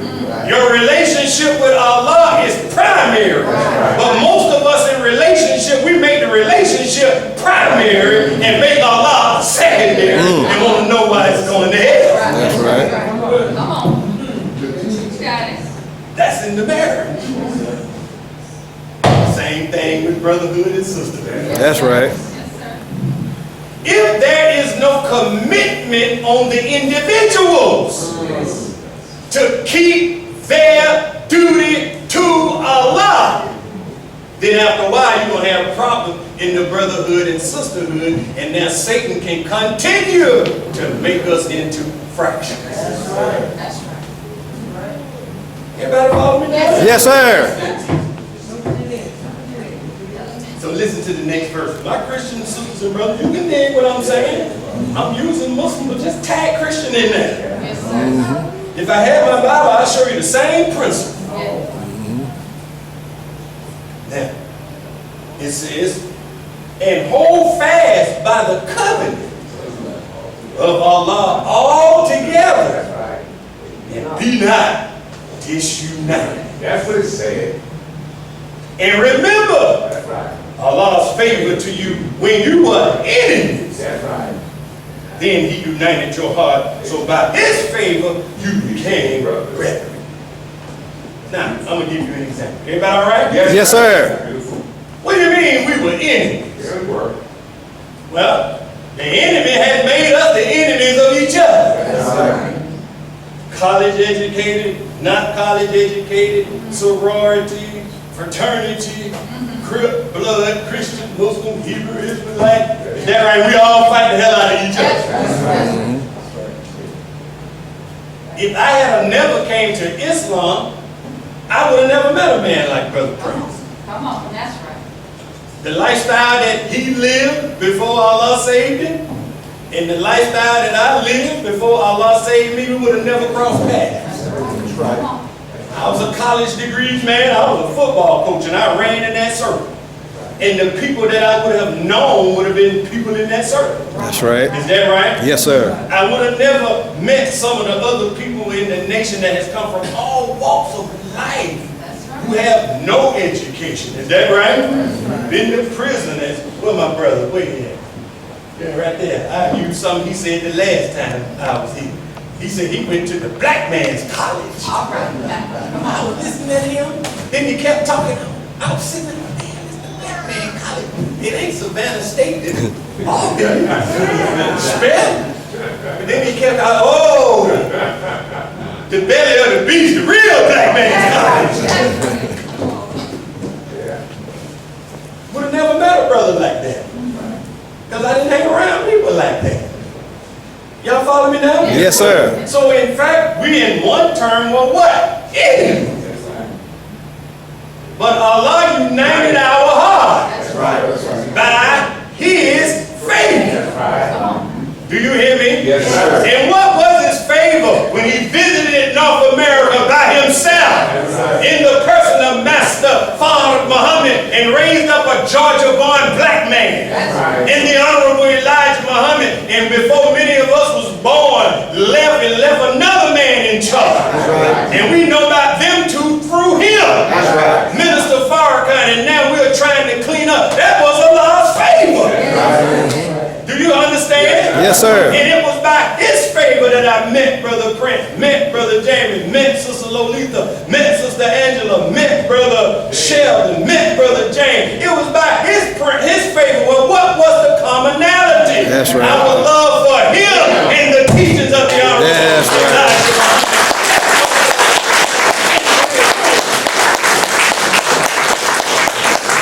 So a word from God delivered through his messenger brought us in the same room. That's right. And all of us said, I do. That's right. I do. Right? Yes, sir. So the Quran in Surah 5 and 7, it said, and remember Allah's favor to you. And the covenant, listen to this, by which he bound you. That's right. When you said, when I said, we hear and we obey. That's right. So when you wrote that letter, you came and got your ex, you was like a newly married Muslim. That's right. You was married to God. You said, I do. That's right. Is that right? Yes, sir. You was excited. Yes, sir. You didn't give a damn what none of your family members thought. That's right. I know I didn't. Me I neither. never gave a damn about what my family thought. That's right. When I found what I was looking for, yeah, y'all can call me crazy. But today, 28 years later, all of them see me and bow. But they mocked at first. That's right. And now they all bow. That's right. That's right. When I do decide to come around them, boy, it's like Michael Jackson stepped in the room. That's just how Allah does it. That's right. Everybody all right? Yes, sir. You see, and this is why I wanted all of the people who's kind of inactive to be here because I wanted them to hear something. See, when Allah, I'm almost finished. Everybody all right? Yes, sir. See, the book says when Allah, He bound you. When you said I do, oh, that's a wrap. With Allah. See, it ain't about nobody else now. That's right. This is about keeping your word you gave Him. They say He bound you. When you look up bound, it's the past participle of the word bound. I mean, it captures you, bro. Hold you, you obligated. Is that you can't get away? That's why in the lesson it says, what it say? Have you not learned? That your word shall be bond, regardless of what? Who or what? So don't you tell me about no niggas that ain't treating you right. Because niggas are part of the who. That's right. Is that right? Yes, sir. You can't tell me about that. Go to hell with that. Give me another violin to play. That's right. Teach, brother, man. I mean, that's for real.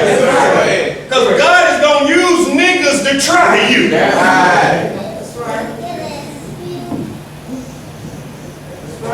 You think you're going to raise up in Satan's world and he ain't going to try you? Right. And let me tell you, excuse me, and I'm not trying to be vulgar when I say I know we don't like the N-word, but I got to say it just like it. And let me tell you, the biggest nigga you got to face. Yeah. It ain't no after eating pork and drink. You might do it, but it ain't going to be the same. You're going to kill yourself in an effort to try to do it. So you might as well hang on in there. That's Right? Look at this. Excuse my language. Ain't that all right? Yes, sir. I done climbed halfway up overcoming the nigga mountain. And then I'm going to turn and go back to Niggerville. But I'm trying to get up to God's ship. Even though it's hard, but look how far I done got up from Niggerville. Let me keep moving on towards God.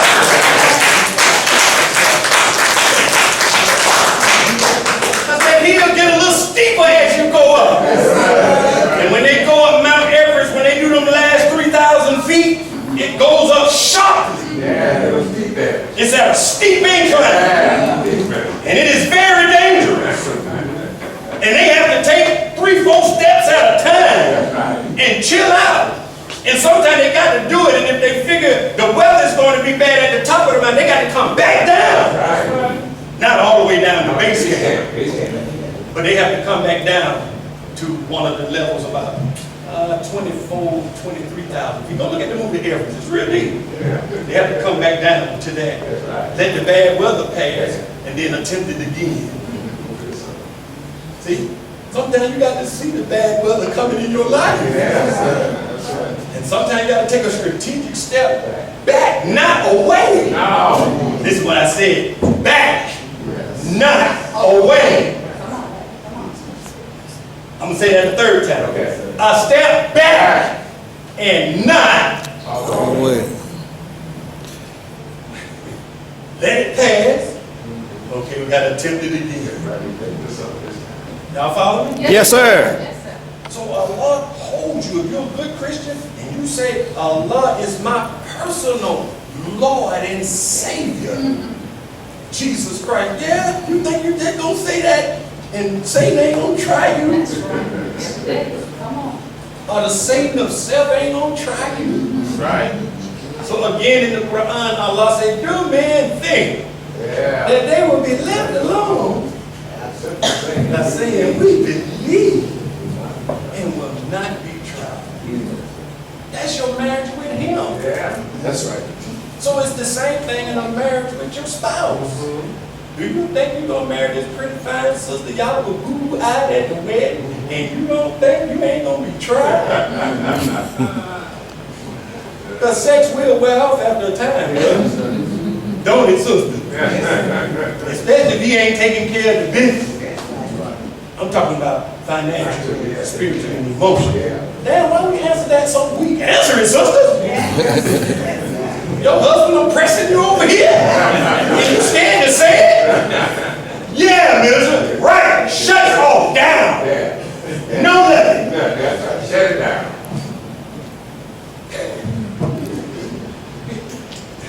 Well, it's a trial. That's all I'm trying to say.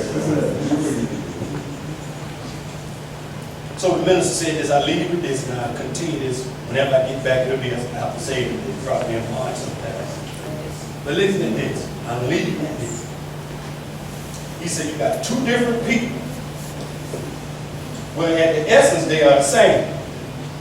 So in one sense, spiritually, you're not enemies, but your natures, and you don't know each other. So he said the natural test that tests marriage, one of them, as the sperm is tested when it leaves the male organ, is an environment of hostility.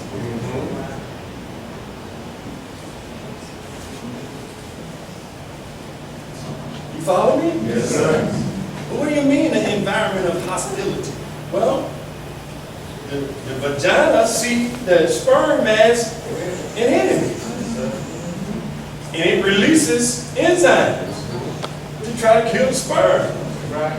Well, likewise, when you're trying to come into unity, the difficulty, as I said earlier, the greater the value of something, the more difficult it is to obtain. The hostility, well, what produces the hostility? Two different natures. Trying to get to learn each other. Is that right? That's right. Words are said. Things are said. And if you don't keep the worship of Allah first, then you'll never, see, that's why 3 years, the minister said, if a woman can make it through the first 3 months, she has a good chance of completing her pregnancy. That's right. So the first trimester is very trying for the woman in the new life. So he said, if you don't give your marriage at least 3 years, then you can't even try to attempt a long-term marriage. If you don't even hang in the nation for at least 3 to try to understand what you are a part of, you will abort yourself. It's a reason why I say Herod wanted to kill all of the male babies below the age of 2. It don't have nothing to do with a 2-year-old. But it has something to do with your development as you're growing toward Allah. And if you are immature and you don't get rooted, you can be aborted in the first 2 or 3 years. Is that right? That's right. So the enemy now, he gets in and he always wants to keep us fractions because we don't understand that the hostility is just a part of getting to know each other. Yes, sir. I'm finna quit. Go ahead, listen, you good. Stay right there. Stay there. So likewise, when we come to any marriage, and I tell you, you might as well hang in there. I don't care how beautiful you might think that other woman or that other man is. You live with them a few days, you're going to see the same thing. That's right. And if you couldn't deal with that in this one, you ain't going to deal with that in that one. That's right. Oh, they go to the toilet. I didn't know. I wanted me a woman that didn't go to the toilet. I wanted me a woman that looked pretty every day she wake up. She don't have morning breath. I mean, you'll be surprised. I heard a brother, a lot of you not, somebody, he divorced the sister because he saw her sitting on the toilet. What the hell is wrong with you, man? You're good for her. That's great.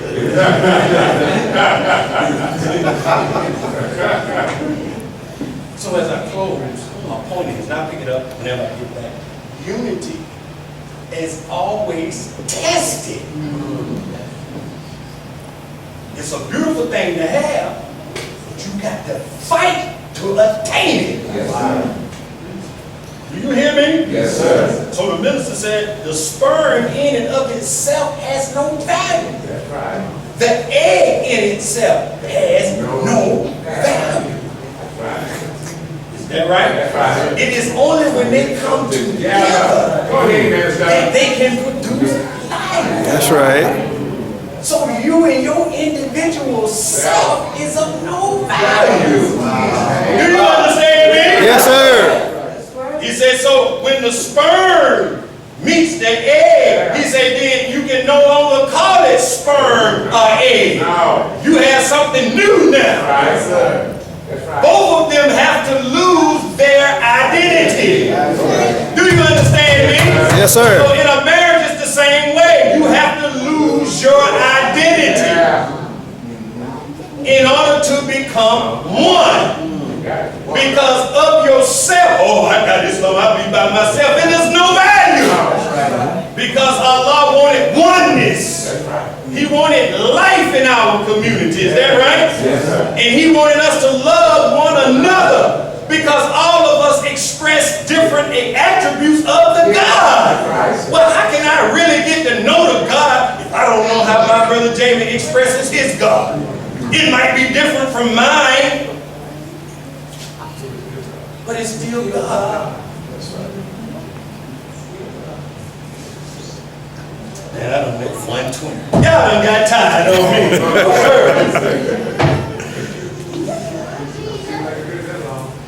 So the book of Proverbs say, study the ant.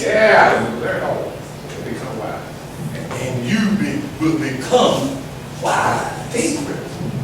The ant shows you operational unity. Is that right? That's right. Everybody respect what the one does. You don't see nobody fighting in the ant mound. Go kick over an ant mound in the day and wake up in the morning. It's back up. That's right. They're working collectively even though they got individual attributes. The queen, all she do is lay eggs. And she's protected. She's the life of the mound. You don't see the worker ants complaining who go out and bring stuff back to the mound. Oh man, damn queen ant, all she do is lay the damn ground and people lay eggs. And they take care of her, man. She ain't like this. Fool, don't you know you came from that female ant? You carry thousands of eggs in your belly all day laying there, and you see how that feels. I'm pretty sure the queen wish she could go out and hunt too. That's right. Y'all follow me now? Yes, sir. It is respecting the role. The warrior ant, that's what they born to do. Right? Yes, sir. Ain't nobody complaining. Ain't nobody complaining about the male ant. Well, what's his job? Everybody else female. He ain't got no job. His only job is to impregnate the new female and we get a new male. Damn, he don't do no work. But if you didn't have that male ant, you couldn't create new mounds.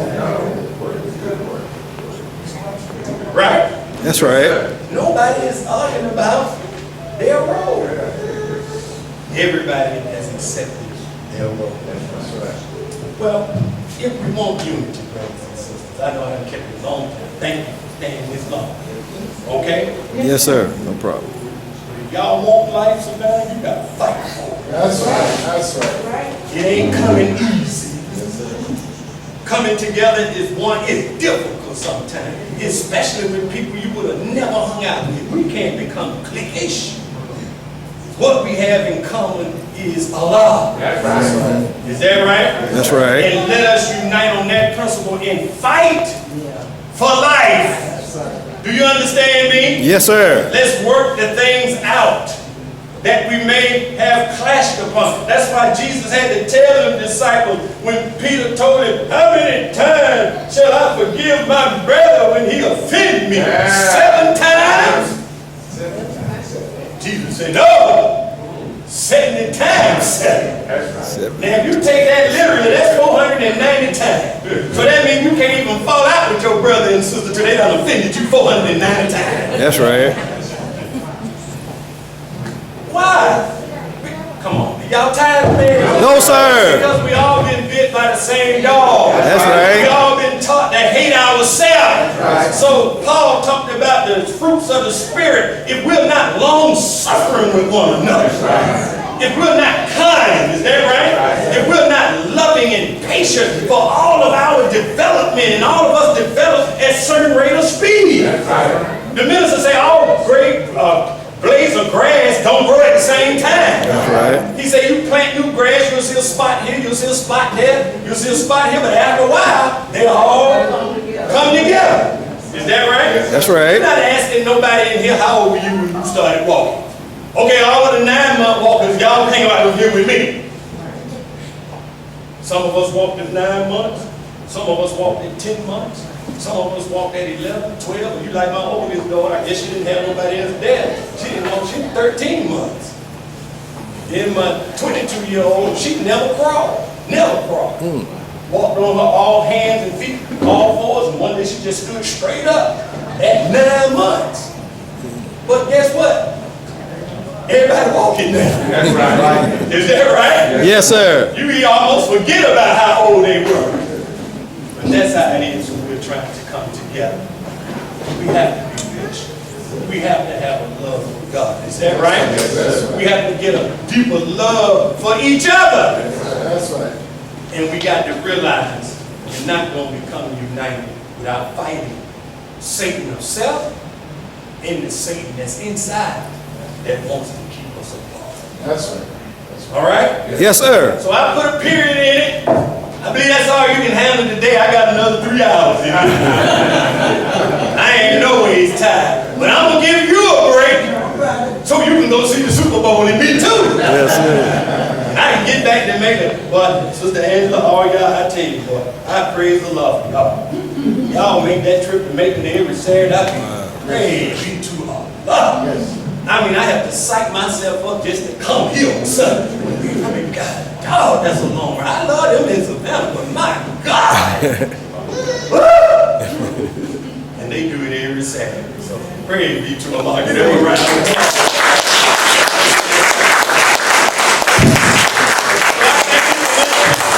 hope I said something that can help you today.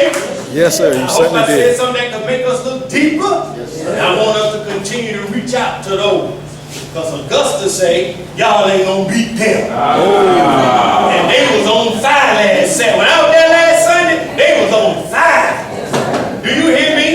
I bought 3 Form 4s. They came back and signed their Form 4. Just by saying, because nobody, I told Brother Shreve, I said, Brother Shreve, what you doing? Because ain't nobody never pushed them to be a moss. And not only just say it over the phone, but now I'm coming in there and I'm like a wood stick. Let's go. Right? Yes, sir. And to unify last point, you're going to have to let past hurts and things go. You can't hold that stuff as a grudge. That's right. Do you hear me? Yes, sir. Especially to you, Brother James. I give you something the minister told me. He said, as the minister of the miles, he said, you have to put yourself up on the cross like Jesus. He said, if you look at it, brother, the minister, listen, the minister said this. He said, the minister becomes the vessel of atonement for the whole mass. What he said. And this is tough now.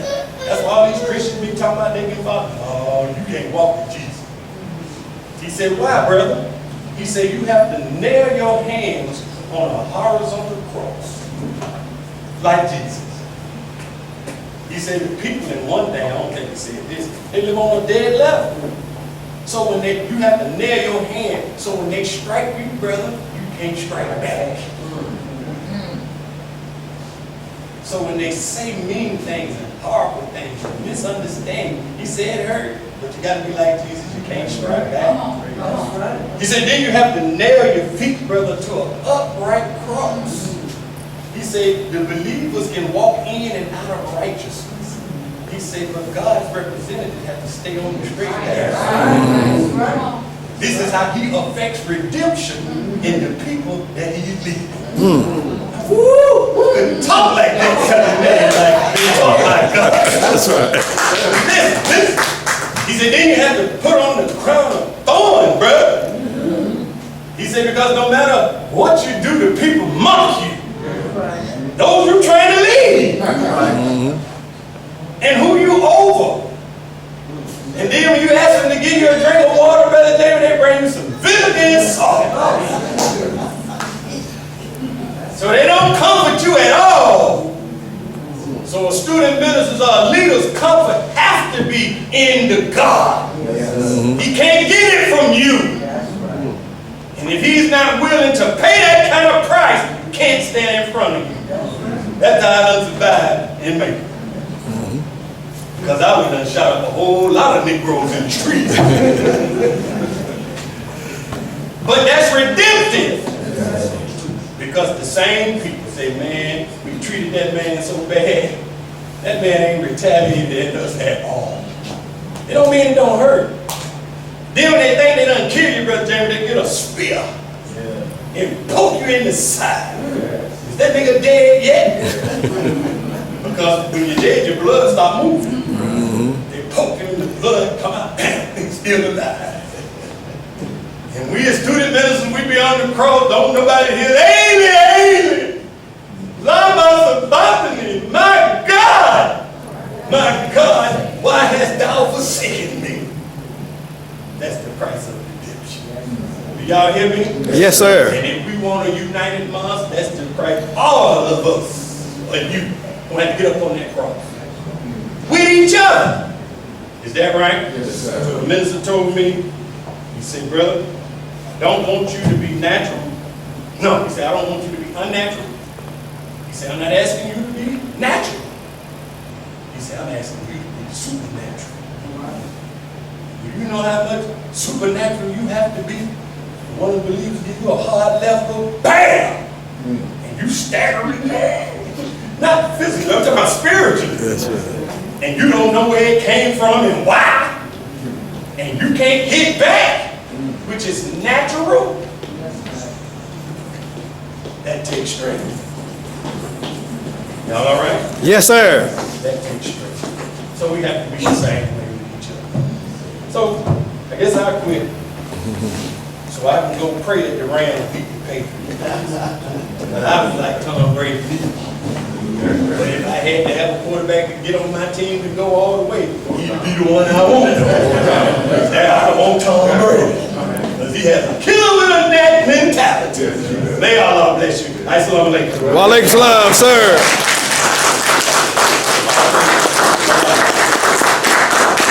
I know I'm way out today. I ain't gonna see you no more after March. And I'll see you if you're going to save this day, inshallah. We'll see you in February. Okay? I mean, see you later on this month. Now, how many out for first time out to Muhammad? First, second, third time. First, second, third time. Raise your hand high. All praise. Leave alone.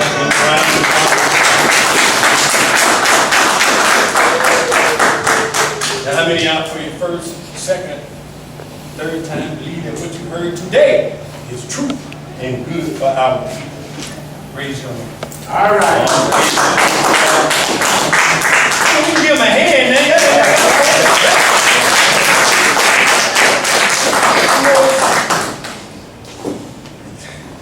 All right, how many out for the first, second, third time? Believe what you heard today and believe it's good and true for black people. And would like to come on this journey with us and learn more about yourself and become a part of the nation of Islam and help us to help your people and show them it's a way out if we rely on Allah and ourselves. How many of you would like to do that? Y'all come first, second. Who would like to come that way? Come on now, don't make me do Mr. Rock. I'm doing Mr. Rock. Give me a playing card. Get up, get your right. Oh, yeah. You don't mind? My brother, see, that's very good, brother. Go ahead, Mr.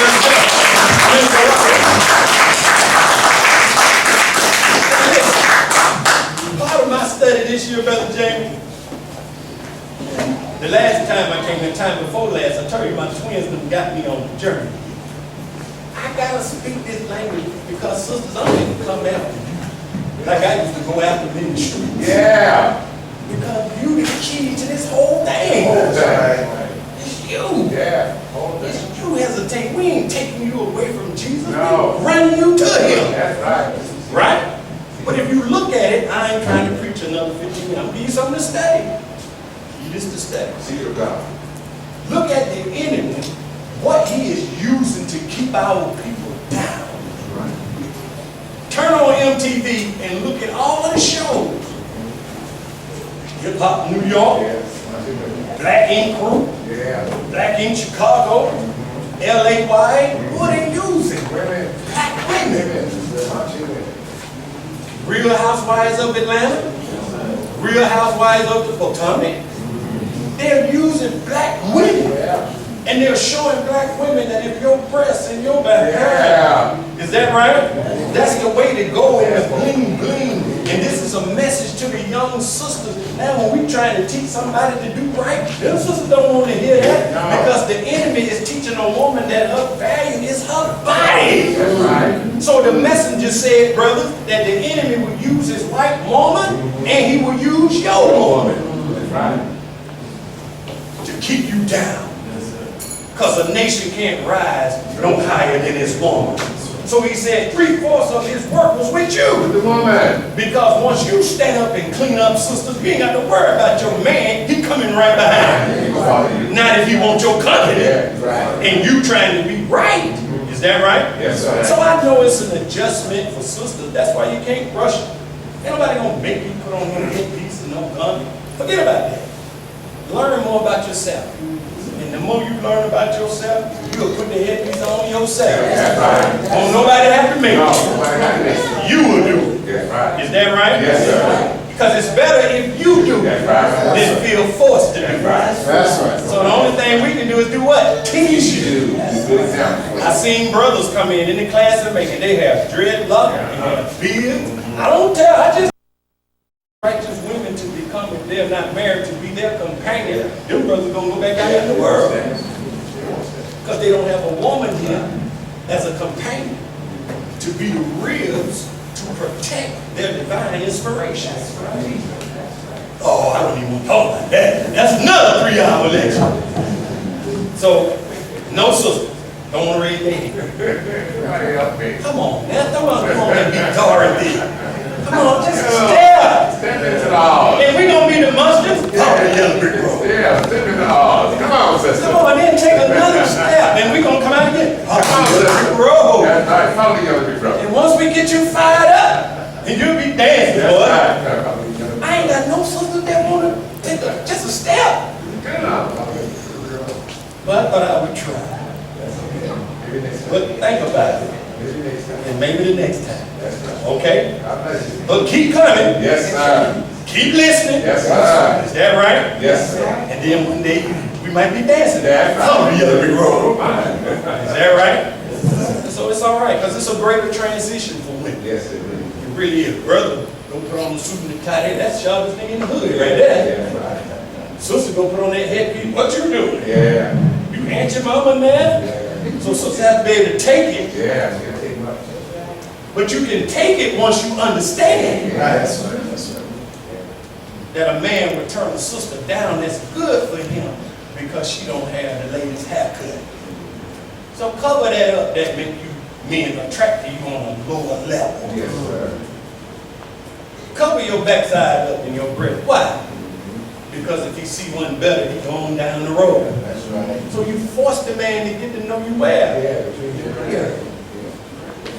Now I heard them say one day that's gonna all come off, but still gonna be modest. That's way in the future. We ain't gotta worry about that right now because it's much more we got.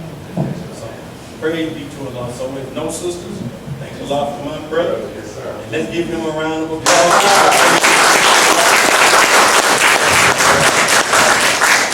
And I'm gonna let y'all go. But I gotta see St. Los Angeles. That's right. Assalamu alaikum. Lake Slime, sir. Let's give up that. All praise to Allah.